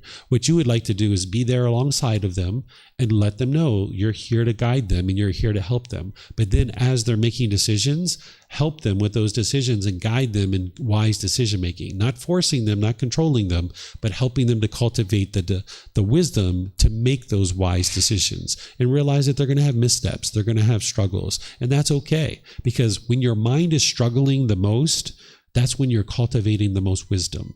You have the best opportunity to cultivate wisdom when you're struggling the most. Think about the challenges that you've had in life. Those have been the time frames when you've cultivated the most wisdom. So if you take that struggle away from your children, they're not going to be able to cultivate the wisdom. So in some situations, you would like to allow that struggle to happen in a lot of situations, but just be there to provide them guidance as they need it. And then through that struggle, they will cultivate the wisdom so that whether you're there or you're not there, they'll be able to make those wise decisions. Help your children eliminate attachment to you Or, we can even relate this to coworkers or neighbors or other family members and things like this, because people are going to get attached to you. As you get more and more enlightened, you're going to attract a lot of people to you. You're going to see that people are going to be interested in spending time with you because you're not causing harm to others, and they feel more and more comfortable to be around you, and they're interested in being around you because you have wisdom that they don't have, and they appreciate being around you and asking you questions to help them in their life and get that wisdom. So people are going to tend to get attached to you. But the more you get familiar with identifying your own attachments, you'll get better and better at seeing other people's attachments too. And where you see people are attached to you, you would like to create an environment where they don't have the opportunity to get attached to you. So with children, we can do things like seeing if they would like to go to a friend's house for a sleepover, or grandma and grandpa's house for like a week or two, or things like this. And we can be doing this really early in life. When I went to holiday last week with my son at Pi, there was a period of time where we were at the playground playing basketball, and he was playing with a couple of friends that he made while he was there in that city. And I said to him, hey, I would like to go back to the hotel room. Are you okay with that? And he's like, yeah, I'll see you when I get there. So I just walked away. Here, his mom's in America. We're in this city that he's never been to, and he's with these people he's never been around before, and his dad's now leaving to go to the hotel room. And he's completely comfortable being in the middle of the playground and just staying there and walking to the hotel by himself, because the hotel was just right down the street, right? So you can do these kinds of things so that they get comfortable not being attached to you, and they can see that they can easily make decisions on their own, and they don't have to be with you every single moment. So of course, I wouldn't have done that the very first thing. There was lots of things we did to build up to that, where he was able to stay at that playground by himself. But you can do these kinds of things slowly but surely, making sure that they don't cling to you and that they're comfortable with spending time with others. You're going to need to have patience as you're guiding your children or your employees or anybody else that's interested in receiving guidance from you, or you're in a role to guide that person. Because just like you need gradual training, gradual practice, and gradual progress, your children and the people around you are going to need that too.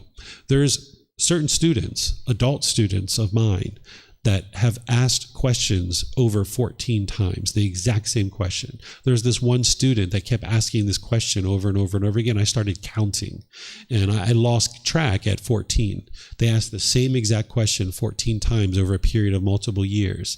And I just had to keep answering it, because obviously they didn't understand and they hadn't internalized what it was that I had said. So I kept answering the question. Now, I answered it pretty much exactly the same way every time, with a little bit of variation here or there. And eventually they absorbed what they needed to absorb, and they don't ask that question anymore. So you're going to see that just like your mind needs gradual training, gradual practice, and gradual progress, your children are going to need the same thing.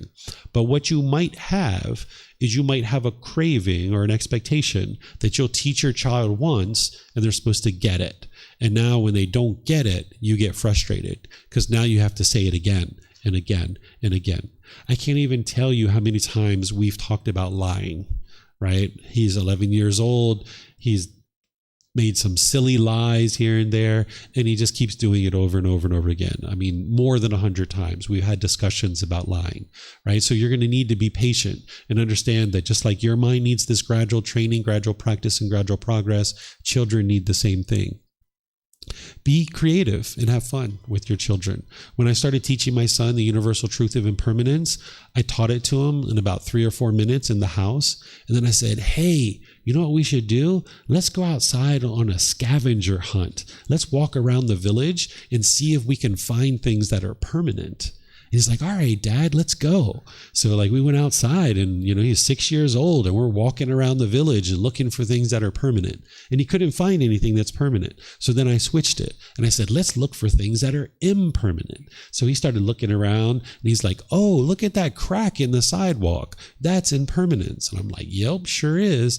And he's like, oh, look at the tree. There's green leaves in the tree and there's brown leaves on the ground. That's impermanence.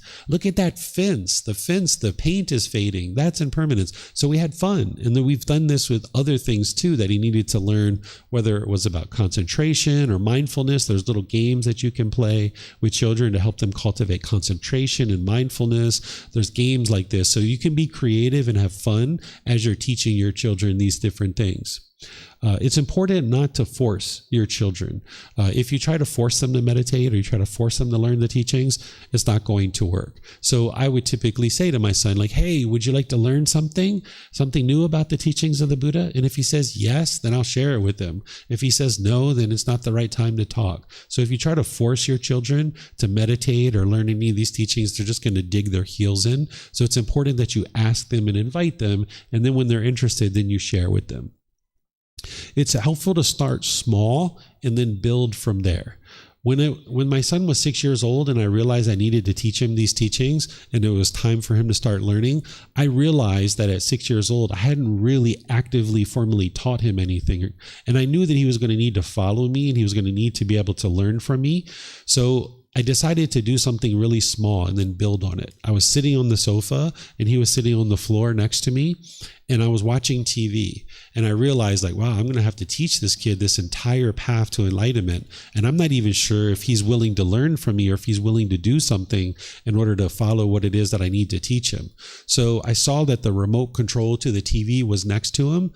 And I said, Bailan, can you hand me the remote control? Because I'd never even done that up to that point at 6 years old because I was doing everything. And he said, sure, Dad, here you go. And he hands me the remote control. I was like, okay, he did that. So then I waited a few minutes and he went into the kitchen and I said, can you get Dad a glass of water? And he said, sure, I can get you a glass of water. Because up to that point, I hadn't even ever asked him anything like that. And he got me a glass of water and he brought me a glass of water. And I was like, oh, thank you so much. So I started like that. That's how I actually started teaching him the teachings. I was just seeing, will he respect his dad? Will he do things that his dad asked and things like this? And I started small. And then slowly we built from there. So you're going to need to start small and build from there. Okay? Get comfortable with mistakes. As you're doing these different things, as you're implementing the training, as you're being creative and having fun, you're going to make mistakes, and so are they. There were certain times where I created this thing that I thought was going to be really fun and really creative, and I thought about it at nighttime while he was sleeping, and when he woke up in the morning, I thought this would be a really fun game to play. But as we started playing it, I was like, nah, this isn't working, and I had to let it go, right? I had to toss it to the side. So you're going to make mistakes, and you're going to realize that certain things that you're doing aren't actually working, and you're going to need to change and go to a different direction. You're going to make mistakes, and so are they. Then there's proactive training versus real-time training. What I mean by proactive training is there's things like helping them understand the foundational teachings of the three universal truths, the Four Noble Truths, the Eightfold Path, the five precepts, and meditation. These are the things that are really good for children. There's other teachings they're going to need to be able to get to enlightenment, but these are like the fundamental teachings for a child. The three universal truths, the Four Noble Truths, the Eightfold Path, the five precepts, and the meditation training. That's like the place to start with children, particularly young children, right? That's the proactive training. That's where it's like, hey, Bailan, let me teach you about impermanence. Let's go on the scavenger hunt. These are like proactive things that I was teaching him. But then there's what I call real-time training, like in the moment when they're having certain daily struggles, like when he was sitting on the floor crying with the Legos. This is like real-time training where I'm sitting down on the ground with him, talking about things that I taught him during the proactive training. Now I'm sitting down on the floor reminding him about impermanence, reminding him about the Four Noble Truths, but that I already taught him proactively. So now there's this real-time training. Or like maybe we're in the car, we're traveling somewhere, and he's starting to complain about something with his mom that his mom did. This is real-time training. This is an opportunity for me to now talk to him about right speech. Like, are you using right speech here? Are you talking about your mom in wise ways? Or are you gossiping and slandering about her? Which one do you think you're doing? This is like real-time training. So there's proactive training where you're helping them to understand the teachings, but then in the moment, you're going to need to teach them some things as well. So let me pause right here. There's some more that I have to teach you, but let me just pause and see if you guys have any questions on anything I've been sharing so far. You have some questions?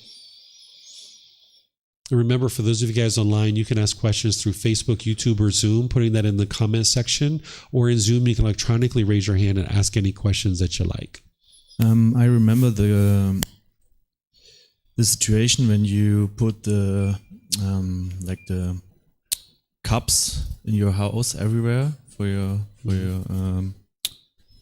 wife, and how make you sure that you don't feel like this as a provocation. Know what I mean? Yeah. So any kind of feelings that an individual has, they're producing that in their own mind. You need to look at your actions. Have I harmed others? Have I harmed myself? Or have I harmed both? And remember, harm is harming someone physically, harming their material possessions, or harming their reputation.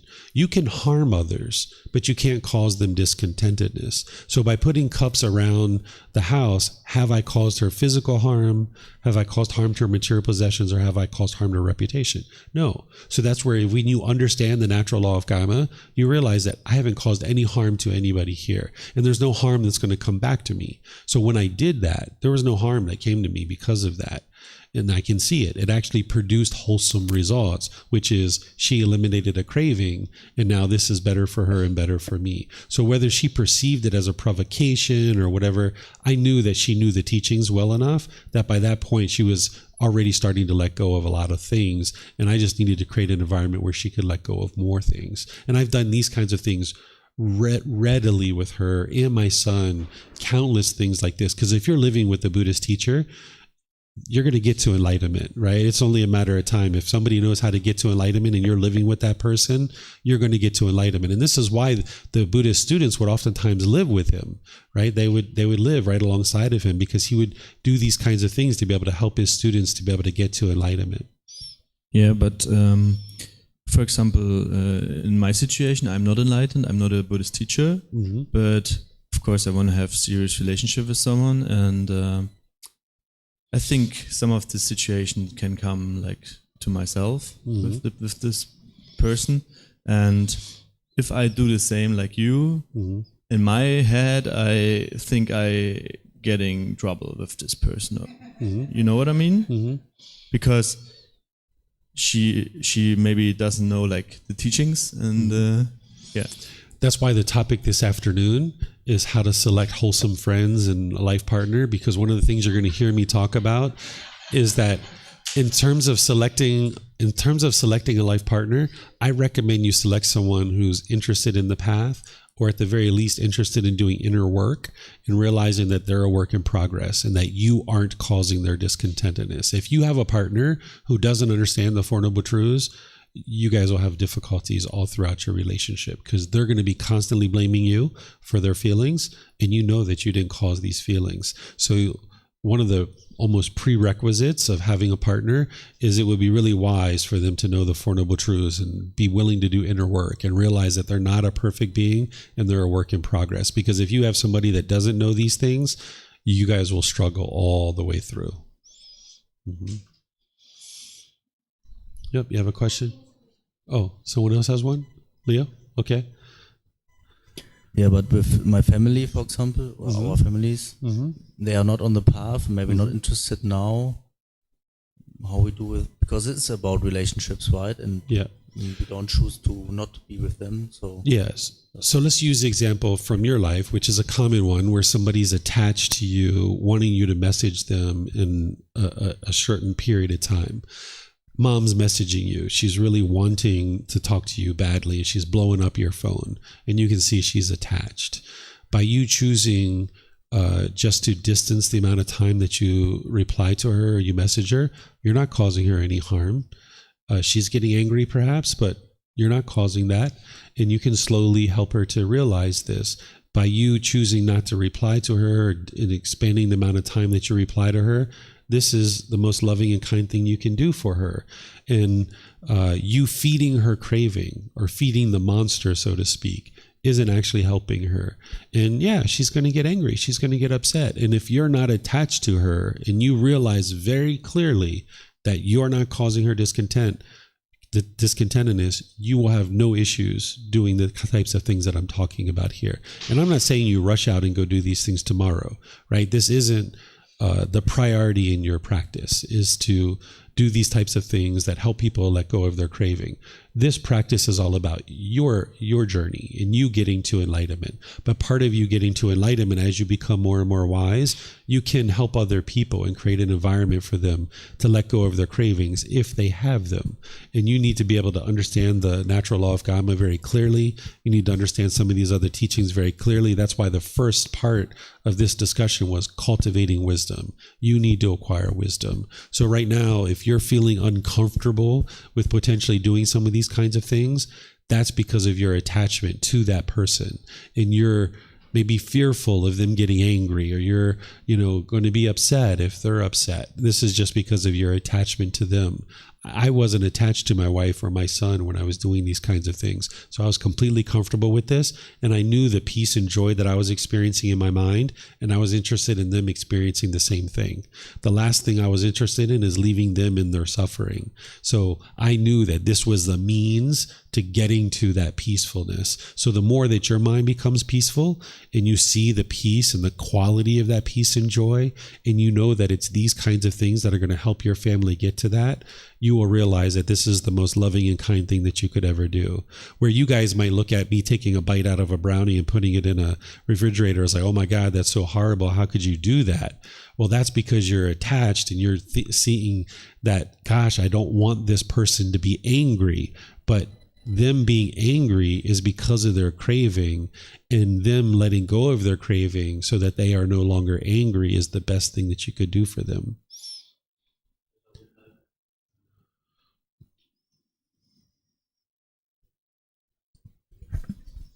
It's on now.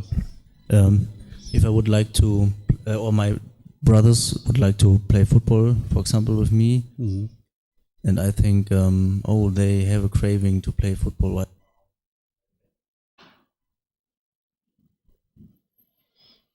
Maybe I should not play with them right now. I think better I don't do it now because, as you said, I might have too much attachment and maybe think that they're angry. But, for example, if they want to play with me football and I don't want to play football, then I can say, no, today I don't want. Yeah, so there was a period of time where my son and I used to play basketball pretty regularly. This was in the past, right? Several years ago. And I noticed that he got used to him and I going to the basketball court and playing basketball together. And then there was a time where he said to me, hey, would you like to go play basketball? And I said, I'm not interested in going right now. And I'm not interested in playing today. He's like, all right, I'm not going to play either. And when he said that, I knew that he was attached because he was interested in playing, but because I wouldn't play, he didn't want to play. So I knew, he's attached, right? So then the very next time that he asked to play basketball, I said, you know what? I'm going to work on the computer a little bit here. Why don't you go to the basketball court and get started, and then I will join you. Right? Because I needed to help him start to get comfortable with playing by himself. That dad's not always going to play with you. Dad's impermanent. I'm not always going to play basketball with you. And I said, how about you go to the basketball court and I'll join you in a few minutes? And he said, okay, I'll do that. Right? Because I knew if I said no, that he wouldn't go. So he went on his own. And then 3-5 minutes later, I joined him, right? And then the next time we might have did that too. And then maybe the third time he might have said, hey, would you like to go to the basketball court? And I said, hey, why don't you go? And when I finish up here, I will come join you. Right? And then I never went and joined him. And I didn't lie. I said, when I finish up here, I will come join you. Well, I never finished. Right?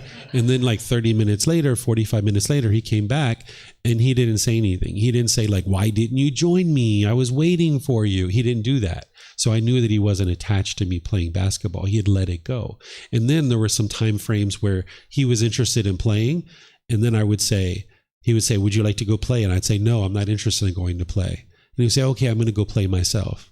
So then I could see he had let go of the attachment, and then he would go to the playground and play himself. So I had to like slowly train his mind that initially he wouldn't go at all without me. So when I saw that, then I taught him to go, and then I will join him, right? And they did that for a few times. Then he went, he thought I was going to join him, but I didn't.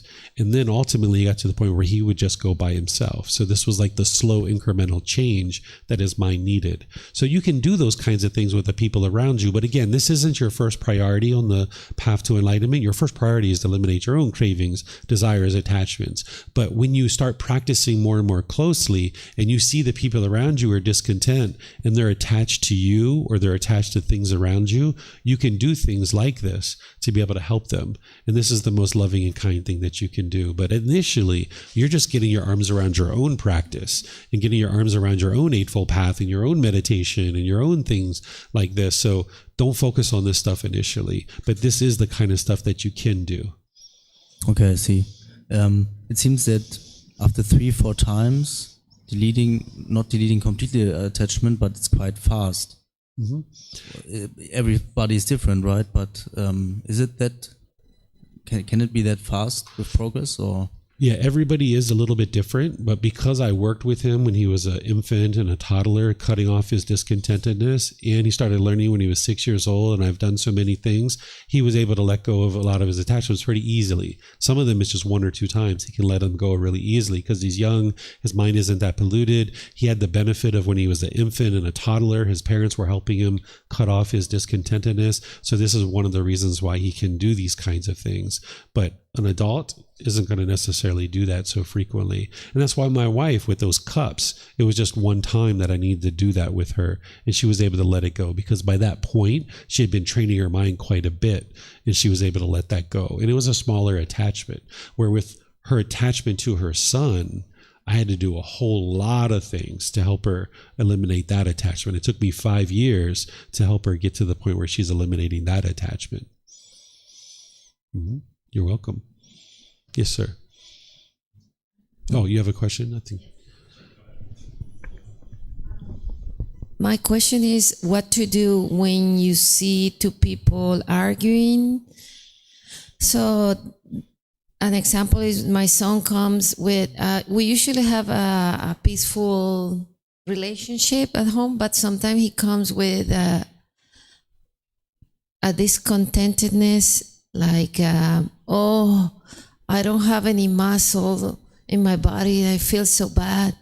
And I wish I could look better. Then Alberto's craving is to not let, he really gets worried when he wants to see his son always happy. And then he rushes to give him ideas. Oh, you need to do this. You need to go more to the gym, you need to eat this and that. And he's like, no, I've done that, it doesn't work, I don't get any muscle. And they go back and forth, back and forth. And I'm in the middle and I see this is going nowhere. And I said, and I tell him, stop or I'm leaving the table right now. And then it becomes an argument. So what should be my role in this situation? Okay. So when you're saying stop or I'm going to leave, this is your craving. You don't want them to argue, right? So what you've got to do is get comfortable with their relationship is their relationship. It doesn't involve you. Your son now is 18 years old. It's different. So if I was you, I would just walk away. See, this is the threat that, hey, if you don't do what I want you to do, this is you putting your expectation on them, the threat, then I'm going to do this. Right? And you're not interested in doing that because they're only going to do that, make that decision to stop arguing when the threat is there. And you would like them to see the wisdom behind making wise decisions. So by you just choosing to leave, they appreciate being around mom and being around wife. So if they appreciate that, when they see every time they're arguing, mom walks away, more and more, they're going to be like, hey, we don't like it when mom walks away. So why don't we stop arguing? So that's where you can maintain your contentedness and protect your doorways, that you just choose to walk away. You don't need to threaten it. You just choose to walk away. And then what I'll share with Alberto, if you allow me, Alberto, is that your son going to the gym and eating and exercising, that actually doesn't solve his problem, because in his mind at that point, he's having a craving to be something different than what he has. He doesn't have that big of a muscles, and he's wanting these big muscles, and he thinks that these big muscles are going to make his life better, not realizing that that's just his own craving. So if he went to the gym, let's just say he went to the gym, he ate and all these kinds of things, and he did bulk up, that doesn't actually solve his problem, because those muscles are impermanent. At some point, those muscles are going to go away, right? And now his mind, with that craving, he's still going to be discontent. So what you would like to do in this situation is help him cultivate wisdom and say, Alejandro, I just got to ask you a question. Does everybody in the world have big muscles? And he's going to be like, no. Like, okay, so some people have big muscles and some people don't. Is that what you're saying? Yep, that's what I'm saying. So you not having big muscles is kind of normal, right? Because some people have them and some people don't, right? So you're helping him to cultivate wisdom and see the universal truth of impermanence, that some people have it and some people don't.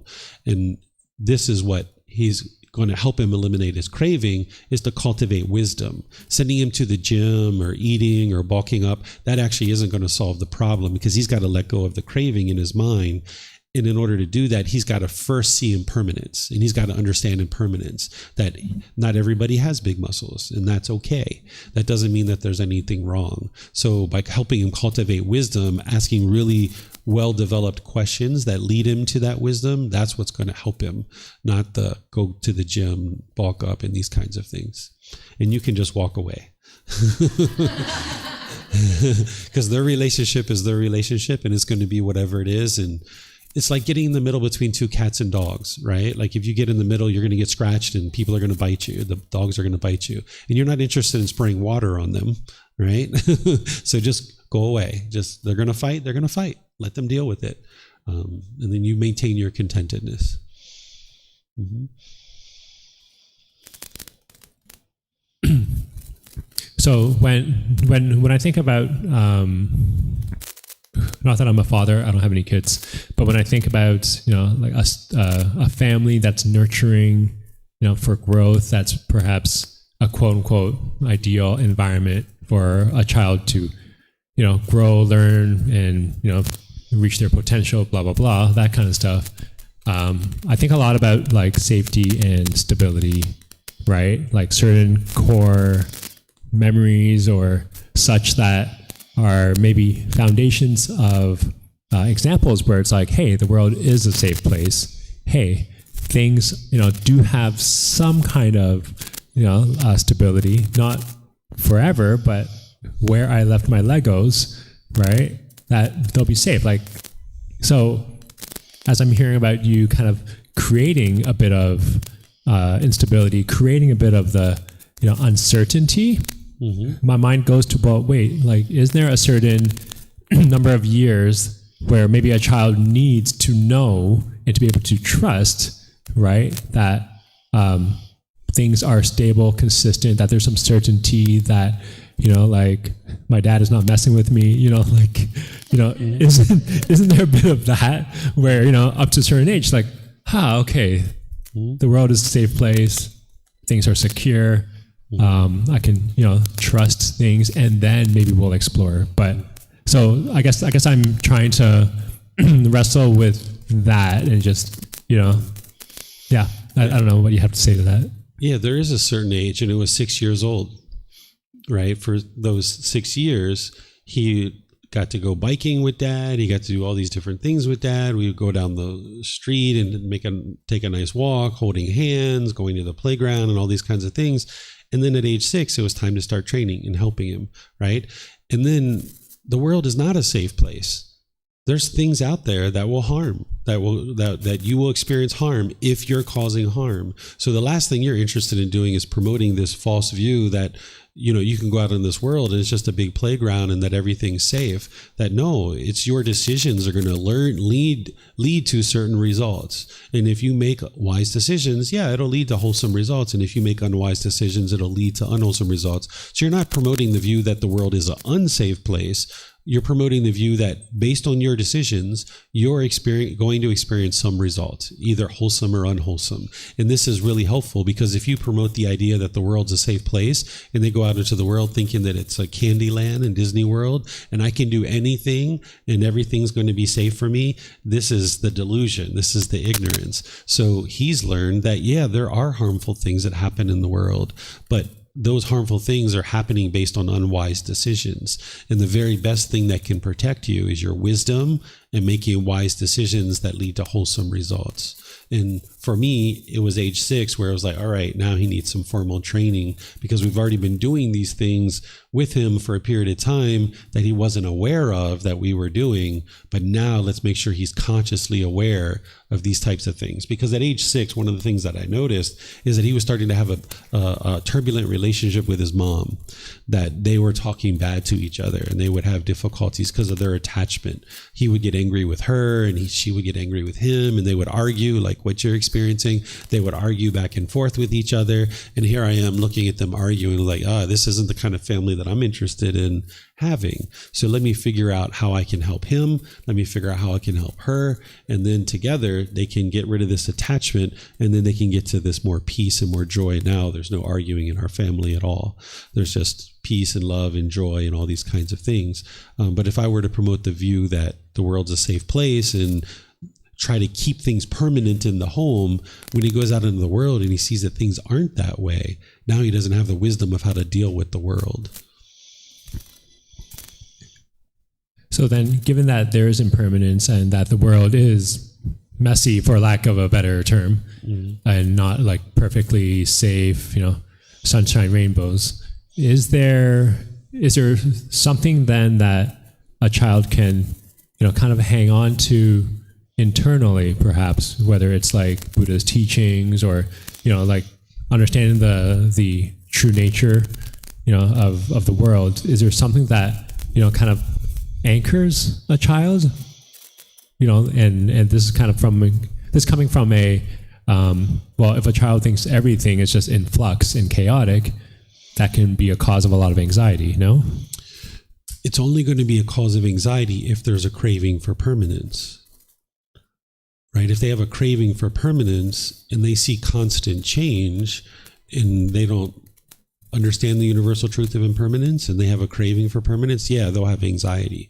But if they understand the world is full of constant change, not chaotic necessarily, but constant change, and they don't have a craving for permanence, then they can be peaceful and joyful. So there's times where like he goes to school and he comes home and I'm like, hey, how'd school go? He's like, oh, it was wonderful. I was like, what happened? He was like, oh, this was happening and this was happening, this was happening. I was like, oh, that's different than they used to do it. He's like, yep, sure is. It's different. They do things differently. And then he sometimes shares with me about how his friends were really upset and really stressed and really having lots of problems with these changes that were happening at the school, where he was just like, no big deal, because he understood that this is just impermanence. So if you give them the impression that things are stable and steady and there's no change, when they're in the world experiencing all this change, yes, they will have anxiety. But if you teach them about impermanence and constant change and introduce more impermanence into their life and teach them not to crave permanence, then when they're in the world experiencing impermanence, because they will experience it, then they can be completely content with it and peaceful and just know that it's normal. So then if we go to the other extreme, right, of maybe a home that was extra chaotic, extreme, maybe lots of yelling, fighting, like super unsafe, more unsafe than the actual world that they're living in, then would you say that that's almost like super training them to handle, do you know what I mean? Like, so now there's like a certain, maybe unrealistic home environment that's not representative of the outer world. And so would you then say it's like, well, if you can make it through there, you can make it anywhere? So these are the two extremes that the unenlightened mind will typically see, right? Like creating this ultimate, stable, steady, trying to create permanence in our child's life, versus now there's this hostile, chaotic environment where just all kinds of things are happening. And what I'm teaching you is this middle way. There's this middle way where you can help them to understand impermanence. But this chaotic life that you're describing, that we may or may not have experienced in our childhood, there are certain things about that environment that do help us to be able to prepare in the world, but I don't suggest that that's the type of environment to create for a child, because that's not what's going to create a balanced mind and create an individual who can be stable in the world. What's going to create stability in the world for a child is to train their mind to understand impermanence. When they understand impermanence and they're not craving permanence, their mind can be stable and steady. But as long as their mind doesn't understand impermanence and they're craving permanence, and they're over here where the parents are trying to create this routine and this, constant stability, then when they're in the world and they're experiencing impermanence, their mind's going to be shaken up by that and they won't understand it. So that's why they're at home and you have the ability to work with them and guide them, introducing impermanence is actually really helpful for them, because they're going to experience plenty of impermanence in the world. And if you can guide them through that and helping them cultivate the wisdom around it, when they're experiencing the impermanence, they'll be able to deal with it with no problem. Yeah, I mean, I guess I'm trying to put that super chaotic environment, just because I think most people probably don't have that, like strategically nurturing, creating impermanence, like in a safe way kind of an environment. I think a lot of people have, the environment where it is super chaotic, unsafe, maybe some might even call it abusive or whatever, right? I think I'm trying to put that into context of maybe what a lot of people have experienced growing up, where it was not the ideal. Yeah. And that's why I'm teaching this, right? Because I'm interested in seeing more and more people to be able to experience this, because I grew up in a very hostile and aggressive and difficult environment, and I'm not interested in that continuing in the world, right? So I would like to see more and more people understand that, hey, there's this middle way of how to guide your children, because we don't grow up understanding these kinds of things. These are things that I learned through the teachings of the Buddha, through observing Thai people and seeing how they do things in certain situations. So this is that guidance to now bring into the world in the English-speaking community, because Thai people understand these kinds of things very well, right? They know not to force their children to do things, and they know these kinds of things, and they've been practicing it for a long time. But unless you speak Thai and you're living in a Thai household, you wouldn't learn those things. So since I've been around Thai people now for 22 years, I do speak a little bit of Thai. I can observe what's going on and I can learn the teachings of the Buddha. And I've seen the results in my own life of how these things have worked. Now I'm sharing these teachings so that anybody who has a chaotic environment, they can bring it to the middle. But anybody who's over here who's trying to create an ultimate, stable, steady, permanent environment for their children, they can come to the middle too. And now they can see the better way to live life. And that's what the Buddha taught, is this better way of life. It's not a religion. It's not rules and commandments or rites or rituals and ceremonies of worship. It's this better way of life. And you need to be able to cultivate that wisdom of how to live that better way of life. And then when you see it works, like Alberto did yesterday, when you see the things I'm sharing with you work, you're like, oh yeah, this is the truth. This is really the way to live this better way of life. And then slowly but surely you integrate this into your life, and now it becomes second nature. Because if you raise your children this way, when they have children, they're going to do the same thing, right? And then it just spreads into the world. This is how teachings spread in the world, because if you learn the truth and now you're teaching your children the truth, they're going to teach their children the truth too. You're not going to just be like, oh, I learned this really important thing that is deep in wisdom and that's completely transformed my life, and I'm not going to share it with anybody, right? This isn't what you're going to do as a parent when you share it with your children, and your children see how impactful it is for their life. They're going to share it with their children. And then generation after generation, this is how the teaching spread in Thailand. They've been here for 800 to 1200 years. At one point, nobody in Thailand understood these teachings at all. And there was a group of people who came to Thailand and started sharing these teachings. And now 800 years later, wow, we've got all these practitioners that are understanding these teachings. And we can do the same thing in the Western world. It just takes people like you to decide, like, hey, I would like to learn these things for my own mind, and then I'm going to help other people as they need help. And then this is how that slowly spreads in the world. Cool. Thank you for sharing that. Yeah. Okay, so you guys ready to learn more? Let me see if we have anything online. All right. So now some more about how to guide your children. Be prepared for detours, right? When you're being fun and creative and you have certain things that are going on, be prepared for detours. Because let's just say you're getting your children ready for school. And let's just say you've made them food. Let's just say you live in a cold environment. They put on their winter boots, they put on their jackets, they put on their gloves, and now you're putting them into the car in order to head to school. And let's just say one of your children slap one of the other children, or they say something negative and degrading and disparaging. Well, if you have a craving to hurry up and get to work and hurry up and get to school, you're just going to brush past that and you're going to keep on going in your day. But this is unwise. You'd like to put a pause on this situation. Hold on a second, little Billy and Susie or whatever their names are, right? Let's stop for a moment. You just hit your sister. Is this a wise thing to do? Is this the way that we're going to be treating each other in our family? Are we hitting each other? Is that how we would like to interact with each other? Right? You're going to need to put a pause on this and take a detour and have a little 2-minute lesson here for little Billy to learn that he shouldn't hit his sister, Susie, right?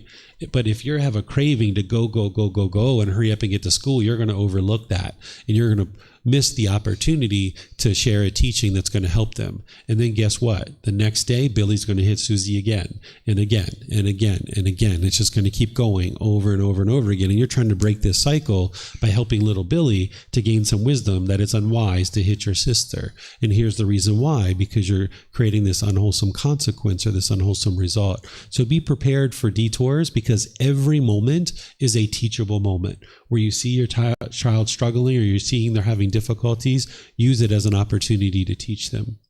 Always be supportive and encouraging and uplifting, right? Sometimes what we do in life, particularly if we were parented this way, is we tell them all the bad things they're doing, all the negative things they're doing, the negative reinforcement, constantly showing them all the wrong things that they're doing. What you would like to do is 98% of the time, be showing them all the great things that they're doing.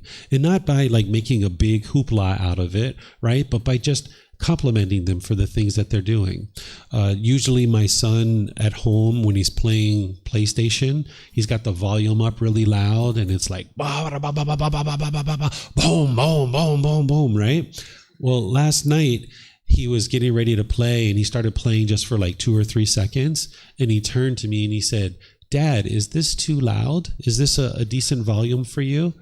And I said, "You know what, son? That's very polite of you to check with me. That's really kind of you." Because normally for the last couple of years, it's me and his mom telling him to turn it down, right? His mom's upstairs sleeping and he's ba ba ba ba ba ba ba ba ba ba, right? So we're having to say, "Hey, would you mind turn that down?" But last night he checked with me and I was like, "Hey, this was really wise. This was really wonderful that you did this." So you like to compliment them and show them, but you're not like, "Wow, you're such a perfect human being. Look what you did. Wow." You're not trying to do that kind of thing, but you're just trying to give this positive reinforcement. Because if you sprinkle some popcorn or you sprinkle some breadcrumbs along the trail that you're trying to lead them to and show them like, "Hey, you're on the right path here. You checked in with somebody to make sure that you're not having the volume too loud, and this was really wise of you." It's like sprinkling the breadcrumbs along the trail and leading them to this improved decision making. So if 98% of the time you're giving them this positive reinforcement,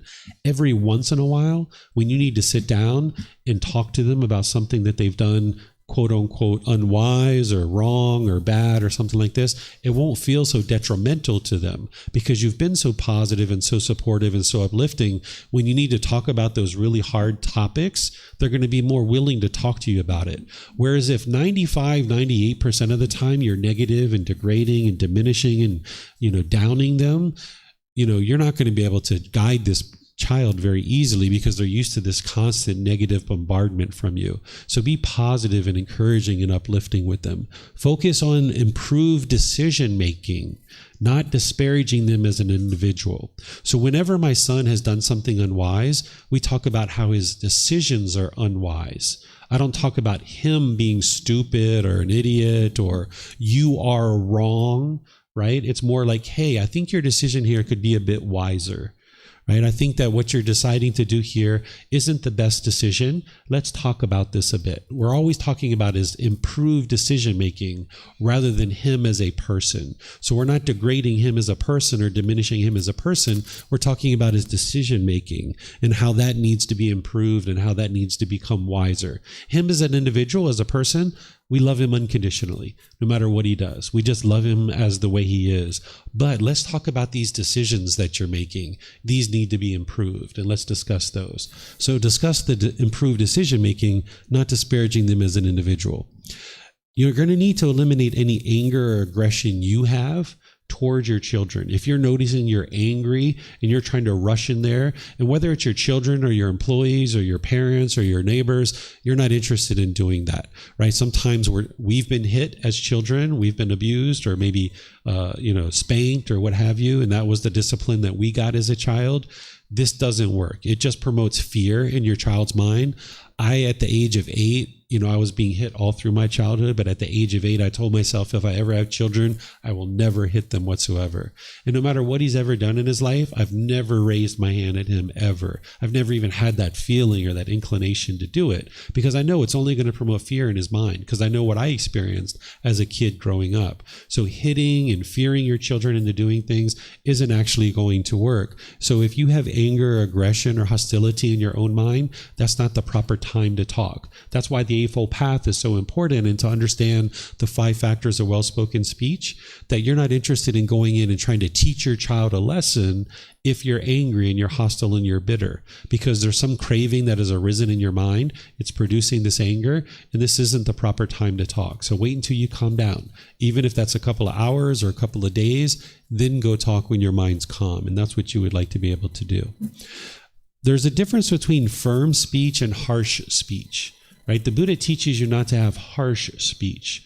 This is your tone, your tempo, and your word choice. You're going to need to pay attention to your tone, tempo, and word choice and eliminate harsh speech with everybody, including your children, your employees, your neighbors, and all these people. But there is something called firm speech that I've used with my son from time to time. I don't use it with students. I don't use it with employees. I don't use it with other people. But with my son, I use firm speech. And what firm speech is I'm just changing my tone just a little bit. It's still not harsh. So I'll give you an example. So I might say in a gentle way, multiple times, "Hey, Bailan, this lying is not helpful. You need to stop lying. This is really unwise. This is going to cause you problems in life," right? So this is what I might say in a gentle way. And after I've done that many, many, many, many times, and we've had many discussions about it, it might become, "Hey, Bailan, this lying really needs to stop.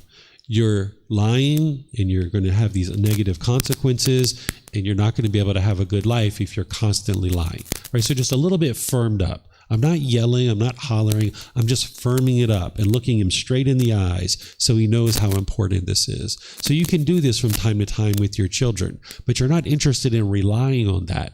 You would like to spend, 3, 4, 5, 6 times building wisdom to make sure that they understand the wisdom, and then you might need to go to a little bit of firm speech every once in a while so they understand how serious it is. But it's not harsh speech. You're not being aggressive and bitter and harsh. It's just firming up your tone a little bit so they know how important it is. And there's probably not anybody else that you would be interested in doing this with. You're not interested in doing it with your parents, with your siblings, with your students, with your employees. It's not helpful in that situation. But with a child, sometimes you need to get their attention, right? You need to get their attention. You need to firm it up just a little bit. as we've been talking at different times, your goal is to impart wisdom. Your goal isn't to force their behavior. Your goal isn't to put expectations on them and try to control them. Your goal is to help them cultivate wisdom and guide them in cultivating that wisdom. And as they do, then they're going to make those decisions wisely, whether you're there or not, because they see the wise decision making in that wisdom. But if you're forcing or you're putting your expectations, they're only going to make those decisions as long as you're there. And you're impermanent in their life, so it's not going to be a consistent decision. So by them cultivating wisdom, it'll be a consistent decision because they see the wisdom in making the decision that way. There's oftentimes these little mini lessons and then repeated tasks that you're going to be able to do. There's a microphone on cracking somewhere. If you guys could check your mics, make sure they're turned off.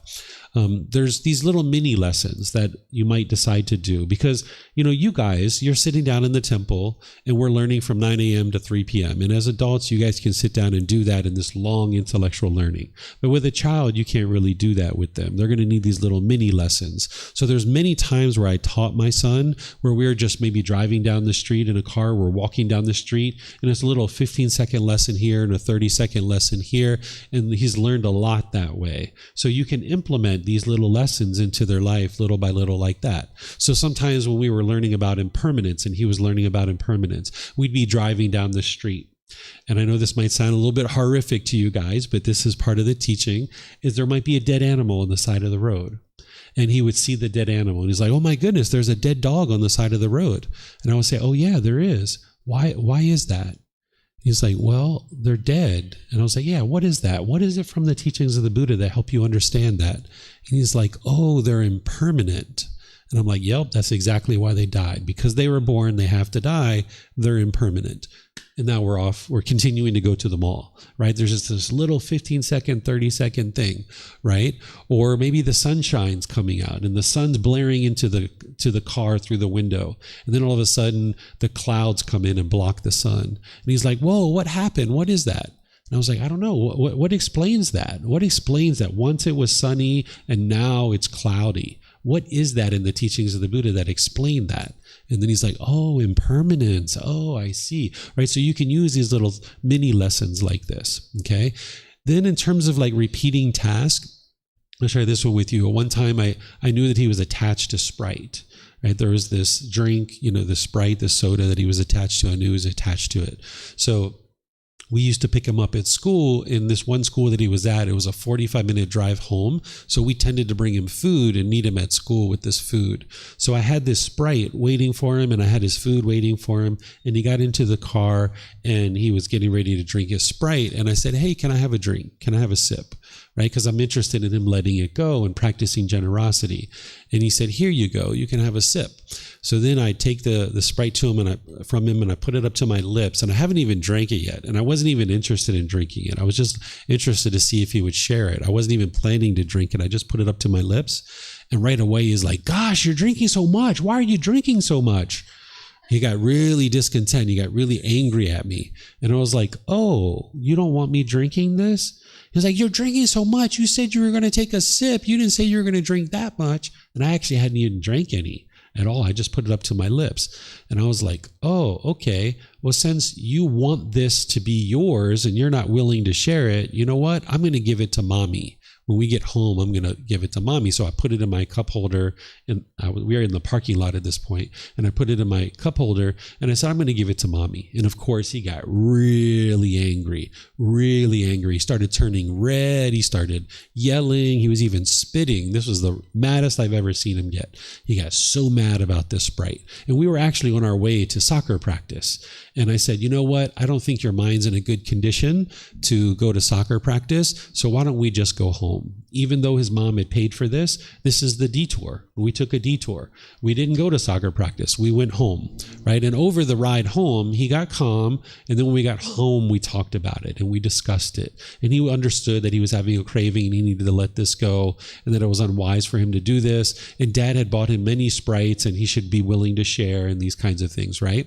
Well, that was the little lesson that he had. But then we repeated this task. So the next day when I picked him up, after a teaching in this wisdom, I had another Sprite waiting for him. And he opens the door to the car and he sees the Sprite And he looks at the Sprite and he looks at me and he looks at the Sprite and he's like, oh, this is what we're doing? I was like, yep, this is what we're doing. And he's like, okay. So then he gets in the car and then I said, can I have a sip of your Sprite? And he said, sure, here you go. And I said, how much can I drink? And he says, as much as you'd like. You can have as much as you like. And I was like, okay, I really am not interested in any at all. So here you go. And I gave it back to him. And we did this a few times. So we went out to restaurants. He had some Sprites and I would ask him to drink it. So it wasn't just that one time. And I was like, all right, done. I needed to keep testing it. I needed to keep making sure that he was actually eliminating this craving and it was completely gone. So once you teach a lesson, you would like to follow it back up with another situation where they can apply that wisdom right away. Because if you teach them something and then they don't apply that wisdom for 3 weeks or 4 weeks, they will forget. So since we had just had that situation the night before, and because I taught it to him at home calmly in the living room and he understood it, and we had a great lesson, the very next day I followed it up, giving him an opportunity to put that wisdom into practice. And now that wisdom became real wisdom that he had on board because he got to practice it. He didn't just talk about it, he got to implement it in his life that very next day. So when you teach your children certain things, you would like to follow that up with a certain thing that they can actually apply that wisdom right away. And then that'll solidify it in their mind to be able to now have it on board as consistent wisdom long term.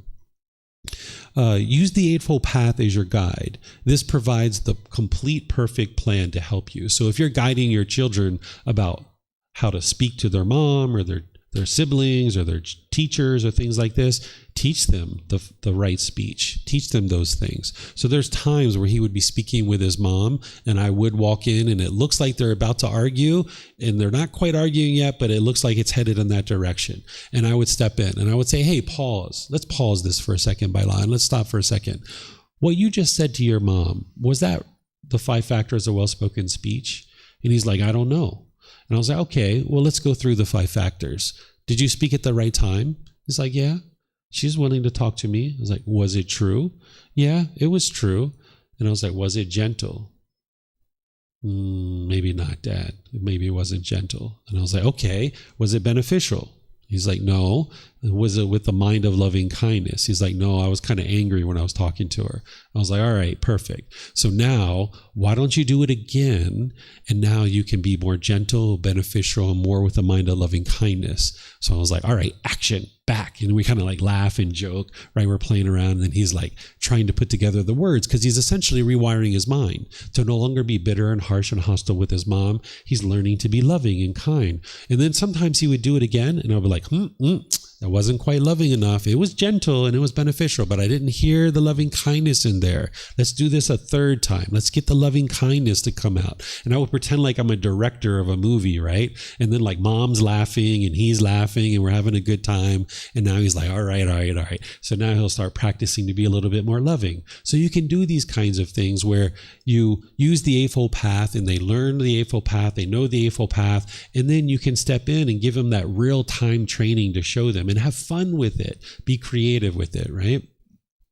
It's helpful to teach life skills to your children, right? Because you're going to be teaching them many things. You're going to be teaching them about right speech, right action, and all the things on the Eightfold Path, but they also need life skills. They need to know how to cook and clean and sew and these kinds of things as well. So you can teach them life skills. This is part of the wisdom that they need to live this better way of life. Yes, they need to learn right speech and right action and all these other things, and that's one collection of teachings that they're going to need to know, but they need to know to do laundry. They need to know how to scrub a floor. They need to know how to, do these different things. So teach them life skills as well. This is going to help them in life. You can also teach them how to base their relationships on the 5 precepts, where when they're choosing friends and they're choosing companions, that it's wise to look at the 5 precepts. So if you've taught them the 5 precepts, this can be a guide for them, that if they have friends that are killing or stealing or having sexual misconduct or lying or taking intoxicants, you can teach them how it's unwise to have these kind of friends, okay? It's important not to punish your children. Sometimes we're taught to punish, right? When we're punishing our children, this comes off in a certain way that's very detrimental. And now they look at you as you're punishing them, right? Instead, what I do is I spend time talking and having discussions. And then as you talk and discuss, there might be 3, 4, 5, 6 discussions to make sure he has the wisdom. And then there might be something I need to do in order to get his attention. And that might mean taking the computer, or that might mean that he can't play PlayStation anymore, or he can't watch TV. But it's never a punishment, right? And what it is it's like, okay, Bailan, we've talked about lying about 5 times now. And you know that it's unwise to lie, right? And he's like, yeah. Is there anything about lying that you don't understand that you need Dad to teach you about? No, I understand it, Dad, but I just keep lying and I can't stop lying. Okay, well, if you lie again, what do you think we should do? I think I need to get your attention here because obviously you're lying, and maybe we need to get rid of the computer for a few days, or maybe we need to get rid of PlayStation for a few days. What do you think would be wise that if you lie again, what would be the consequences? And he's like, you know what? I think I should lose the computer for this amount of time. Okay, I agree. That's probably a good idea because then during that time when you're not using the computer, you can be thinking about how unwise it is that you were lying. So setting up these consequences and even letting him be involved and doing it. So now when he lies and I see that he's lying, he already knows what's going to happen because he's the one who's decided it, right? So you can use this where you're not punishing them. What I'm sharing with him is, hey, I need to get your attention here. You need to take a computer out of the mix. You need to take a PlayStation out of the mix. You need to take something out of the mix so that you can get your mind around how unwise it is to lie and these other things. So you can teach these kinds of things. It's helpful to reward good conduct. Not every single time, but it's wise to reward good conduct, that where you see them doing wise things, reward that. And some of your reward can just be, hey, good job, high five. Or it can be a hug, or it can be a little rub on the head. Or it might be, let's go to the movies. Hey, you did a really good job with that report card. You got good grades. Let's go to the movie. You would have went to the movie anyway. So, why not connect it to these good grades and show them like, hey, you got some really wholesome gamma here. Let's go to a movie. And then there's the opposite side too. Sometimes he'll ask me something. He'll say, hey, can I do this? And I was like, I don't know if you have wholesome enough gamma to do that. I think you need to build up your gamma a little bit before we go do something like that. So you can connect the decisions that you're making about candy or cookies or cakes or going to the movies, you can connect it to certain conduct, right? So like sometimes he asks like, hey, Dad, can I get a bag of chips from 7-Eleven? And I would have bought him the bag of chips anyway, but I just connect it to something that he's been doing wisely. I'll say, hold on a second. Let me think, Bailan. Yesterday you talked really nice to your mom. I saw you washing the dishes and you put away the dishes too. You know what? Yeah, if you'd like that bag of chips, sure, we'll get that bag of chips. Again, I would have bought him the bag of chips anyway, but I'm just taking that little mini lesson and I'm taking this reward and I'm putting it together and I'm showing him like, hey, you're making these wise decisions. So sure, I'll buy you that bag of potato chips, right? Again, I would have bought him the bag of potato chips anyway. I'm not going to hold food back from him just because he's making unwise decisions somewhere, but I'm just using it as an opportunity to teach him a little lesson that, hey, yeah, you're talking nicely to your mom, you're doing these things, you're helping, yeah, I'll get you the bag of potato chips. So you can reward these kinds of things. Don't assume that you know the full story, because with children, you might sometimes walk in and you don't know the full story. And if you're clinging to your perception, what a perception is the way things seem to be, you might be making unwise decisions based on false truths in your beliefs. So say, for example, you've asked your child to clean the room and they've gone to the room and they're going to go now clean the room and they've got the door closed and they've been in there for an hour or two doing something. And now let's just say you walk in and you open the door and there's like something spread out all over the floor. And your assumption or your perception you're clinging to is they haven't cleaned their room. And now you might go in there, you might be angry because you're clinging to this perception that they haven't cleaned their room. When in reality, what might have happened is they might have cleaned the room in the last hour or two. And right before you walked in, they might have bumped into something and it spread this thing all over the floor, because you weren't there the whole time. So if you cling to the perception that they didn't clean their room, you might be making some unwise decisions in this situation. So if you walk in and you see something spread out all over their floor, you'd like to start asking questions. Hey, I noticed there's stuff all over the floor. What happened? And they might say, oh, I cleaned my room, but this just happened right before you walked in. And it's like, oh, okay, so what are you going to do now? Oh, I'm about to clean this up. Oh, okay, great, perfect, right? Done. You don't need to like, hey, I told you to clean your room, and why didn't you clean your room? And da-da-da-da-da-da-da-da. This is just creating a problem. So don't cling to your perceptions. I'll tell you about this in terms of something I think you can understand even more is police officers are trained not to cling to their perceptions. This is part of police training. That if you were a police officer and you got a call on the radio that down at the convenience store at 7-Eleven, there's somebody with a gun and we would like you to go there and take care of this situation. Well, let's just say you show up as a police officer at the 7-Eleven and you see somebody in a black hoodie with a gun standing over somebody and somebody's laying on the floor bleeding and you have this person with the black hoodie holding the gun. Well, if you cling to your perceptions, you might walk in and just start shooting the guy with the gun. You might have just killed an innocent guy, an innocent person, if you cling to your perceptions, because that might actually be the cashier. The cashier might have gotten the gun away from the robber, and now they just shot the robber, and the robber is the one bleeding out on the floor. So police officers are taught not to cling to their perceptions, because you can end up in jail. Because if you just shot the innocent person, you're going to jail for the rest of your life, probably as a police officer, right? But what the police officers are trained to do is when you show up to the scene, you pull your gun and you say, put down the gun, police, put down your gun. And if that's the good person, so to speak, they would turn, they would see the police and say, oh, thank goodness you're here. I'm going to put down my gun. But if it's the robber, they're going to turn and point the gun towards the police, and then that's when they're going to shoot you, right? So I know this is a pretty graphic example, but it'll help you remember to not cling to your perception. That when you cling to your perception, you're going to make unwise decisions based on these false truths. And now based on the way, what a perception is the way things seem to be in the world. If you make decisions based on the way things seem to be in the world, you're not making decisions based on the way things are in the world. You would like to make decisions based on the way things are in the world, based on the truth, right? So don't cling to your perception about your children, about your employees, about your parents or your siblings. When you walk into a situation, if you haven't seen it and you haven't heard it, you don't know the truth.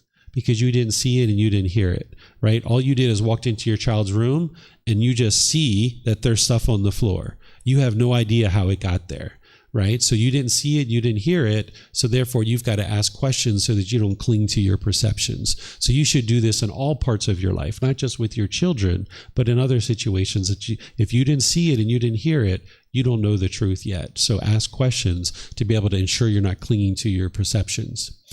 Location and position when you're talking to your children are really important, particularly with younger children. Not that you're above your children and your children are below you, but children tend to listen when the parents are sitting on a sofa, for example, or a chair, and the children are on the floor. When there's some big serious talk that I need to have with my son, he comes over and he sits on the floor. And then I'm talking to him, and I'm not talking down to him, and he's not below me, but he's just in a certain position that allows his mind to absorb what it is that I have to say. When he comes and sits next to me on the sofa, we're relaxed, we're talking, we're jovial, we're talking about little simple things. But when there's something serious we need to talk about, he will come over and sit on the floor. And initially I had to teach him to come over and sit on the floor. But now he knows when something's real serious. He knows to come over and sit on the floor. So the position that you sit is really important. Whereas if you sit on the same level as your children, they're going to tend to not internalize what it is you have to say as readily. So if you have younger children, it's better for them to sit on the floor when you're talking. Okay? Let's see. It's helpful to know that you can be friendly with your children, but you're not their friend. Sometimes in Western culture, we like to be our child's friend. Well, your children have friends, and they're going to need friends, and they're going to function with their friends and interact with their friends very differently than they interact with their parents. Their parents provide a different role than their friends, right? With their friends, they're going to function in one way, and with their parents, they're going to function a different way. And you're interested in maintaining that parent child relationship. If you become or try to become your parents' your children's friend, they're going to treat you very differently, and they're going to look at you very differently, and they're not going to necessarily heed your advice in the same way. So maintaining that parent-child relationship is really helpful, realizing that you can be friendly, but you're not their friend. There's a very different role that you're playing in their life than a friend. It's helpful to allow your child to understand true love, because when they understand what true love is, then they can understand your love more readily. If they think all the gifts and all the presents and all the money and all those kinds of things is your love, then when you're not able to provide those anymore, they're not going to understand. There was a time frame where when my son was very young, I was more wealthy, and when we would go to the mall, every time we would go to the mall, I would get him a toy. We basically would park in a place where we would walk past the toy store, and every single time he would get a toy. And I had to teach him that this wasn't the love. After I wasn't as wealthy anymore and I wasn't able to buy him toys like that, now he very rarely gets toys. So he's learned that these toys don't represent the love, right? So you're going to need to help your child understand unconditional love. And one of the best ways to help them understand that is for you to understand it and for you to practice it. When you're practicing unconditional love, they will learn that from you. But if you look at the love, or they look at the love as the toys, the gifts, the money, the trips, the things like that, someday if those things go away, they're going to think that you don't love them anymore. So you would like them to see that unconditional love. It's helpful to communicate love, yes, through your speech, but you can also communicate love through your actions, right? It's helpful to say that you love your children and let them hear that, but you need to communicate love through your actions. Sometimes we only say it in our words, but you need to show them through your actions. So by you cultivating more and more unconditional love, your actions will emanate from that unconditional love, and your actions will speak much louder than your words. And also, loving your child doesn't mean you give them everything that they want, right? Sometimes we think that that's what love is give your child everything they want. And there's certain situations where my son wants something and I could very easily afford that thing, and I actually don't get it for him intentionally. So he doesn't get used to always getting what he wants from dad. So loving your child doesn't mean they always get what they want. If you have multiple children, be sure that you treat them equally. As we talked about with equanimity, that you treat all your children fairly and equally. As we talked in the previous discussion, quality time versus quantity of time is very important. That you spend quality time with your children. And this goes for your employees and your coworkers and your neighbors and your family as well.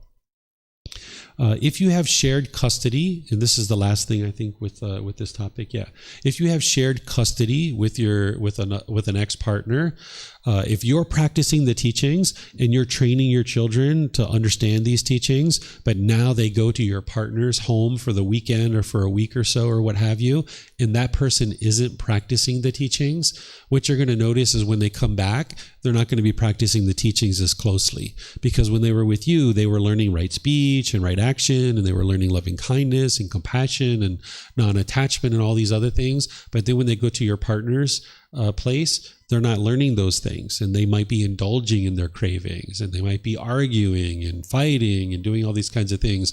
So you can know that when they come home to you and you start spending time with them, that their practice is going to backslide, and you're just going to need to be patient with this, because you can't control your ex-partner. You couldn't control them when you were together, and you're not going to be able to control them when you're apart. So whatever they do in their household, that's their decisions. But when you come home and their children come home, just understand that they're going to backslide a bit, and you're going to need to pay attention to that and just be patient with it.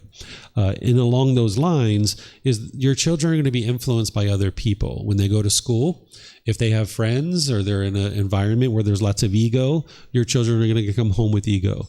If they go to school and the children are fighting and festering and arguing, they're going to come home with some of those influences. So you're going to need to be patient with that too, and help them see wise decision making when they're coming home. You're going to need to teach them excitement versus enjoyment, because excitement is a conditioned feeling. Like if you're used to, like say with young kids, sometimes parents, when they come home, they get all excited, like, yay, mommy's home, daddy's home. Oh, we're so excited because mommy and daddy are home. Well, if you allow their mind to do that and you incentivize that, when you're gone, they're going to be sad. They're going to miss you. right? So if you allow that kind of thing to go on, then your mind's going to go up and then it's going to go down when you're gone. So you're not interested in that. So when, like, my wife goes away to America for 2 or 3 months, when she comes home, it's not like, yeah, mommy's home, everything's better now. It's like, we go to the airport, we pick up mom. Hey, mom, hugs, kiss, wise, whatever we're going to do. Would you like something to eat? Let's go out. Right? It's like, all right, it's just another day, right? There doesn't have to be all this excitement, right? And we can enjoy our time together, but we don't need to have this conditional excitement. And this will help them to not go up and then crash back down. The human mind works very much like an animal through the praise and reward system. Just like an animal, if you're teaching an animal like a dog to shake hands or lay down and roll over and you give them a reward, they're going to tend to do that thing. They're going to tend to repeat that behavior. So if you do this kind of thing with your children, it will help them too. So when you see them doing things that are wise, every once in a while, reward that behavior. You can reward that, and they're going to tend to do that more often. This goes in line with not being degrading and diminishing, because if you only give them attention when they're doing something negative and you degrade and diminish them, they're going to tend to do those things more frequently. But if you can praise and reward them, not overly praise, because then their conceit's going to arise, but you just let them know that they're doing a good job in a particular thing, and maybe you do a particular thing to reward their conduct, you'll see that they'll tend to do those things more readily and repeatedly. Okay, so any questions on anything that I've talked about here? This is everything on this particular topic. But if you guys would like to go deeper, we can go deeper on anything you'd like. That last thing with using words, hugs, kisses as rewards. The first thing that came to mind was like, wait, that seems like conditional love. Like, could a child interpret that as, oh, if I obey and behave, then I will be loved. Therefore, I have to do what mommy and daddy tell me to do. No, because in other situations, you're just giving them hugs and kisses just for no reason, right? So like you just see them laying on the floor watching TV and you just walk over to them and you give them a hug. And even if they ask you like, why are you hugging me? Well, just because I love you. No reason, just because I love you. So you integrate all of that stuff. This isn't the only time that you're giving. If this was the only time, then yeah, that's what that would promote. But you would like to do other things like that. They're going to bed. Like, hey, I'd like to give you a kiss. If they ask you why, because I love you. I just would like to give you a kiss. Got it. Yep. Mm-hmm. David, maybe we can continue about this after lunch break, but if you could elaborate more about excitement versus enjoyment. Sometimes I have a struggle to distinguish the two of them. I'm sorry? Between the difference between excitement versus enjoyment. Okay. Approaching, activities or persons or food or... Yeah, so excitement is that conditional pleasant feeling that because we're doing this thing, we're going to get so excited now. Where instead what you would like to do is go do this thing, enjoy it, and then when it's over, it's done. And there doesn't have to be this excitement. There can be fun, there can be laughter, there can be all those kinds of things, but there's not a conditional pleasant feeling in the mind. I don't know if you guys have ever experienced this, because I don't know where you are in your training, but you're going to need to be able to observe the mind with your mindfulness, where you can learn how to enjoy something and have fun with it without a conditional pleasant feeling. And this is going to take a certain amount of mindfulness to be aware of the mind, to be able to see like, hey, I just enjoyed this thing, but there wasn't a conditioned pleasant feeling. Because if you're enjoying it, that means you can walk away from it and you're done with it and your mind isn't still longing, yearning for it. Whereas if you're excited about something, when it's over, it's like, oh, we got to go home now. Oh man, I wish we could stay longer. These kinds of things is promoting craving, desire, attachment, where it's like, oh, we just played miniature golf. That was fun. What are we going to do now? Oh, let's go get something to eat. Okay, let's go get something to eat. And done. Been there, done that. Done and over with, let it go. But we had a lot of fun while we were doing it, and now we're off to do something else. So you got to observe the mind to see how you can have fun without conditional excitement. And I don't know if you've had those experiences yet. Mm-hmm. All right. All right. So basically it's 12:30. When we come back from lunch, we're going to do meditation, but then I'm going to teach you this: developing and maintaining relationships, choosing wholesome friends and a life partner. So right now, since it's basically 12:30, let's come back at 2 o'clock, give you an hour and a half, because this topic is not too long. It's more about you guys asking questions, and we'll do our meditation. So enjoy a full hour and a half lunch, and I'll see you guys at 2 o'clock. Okay. So thank you for the discussion and enjoy your lunch. We'll see you afterwards. Okay.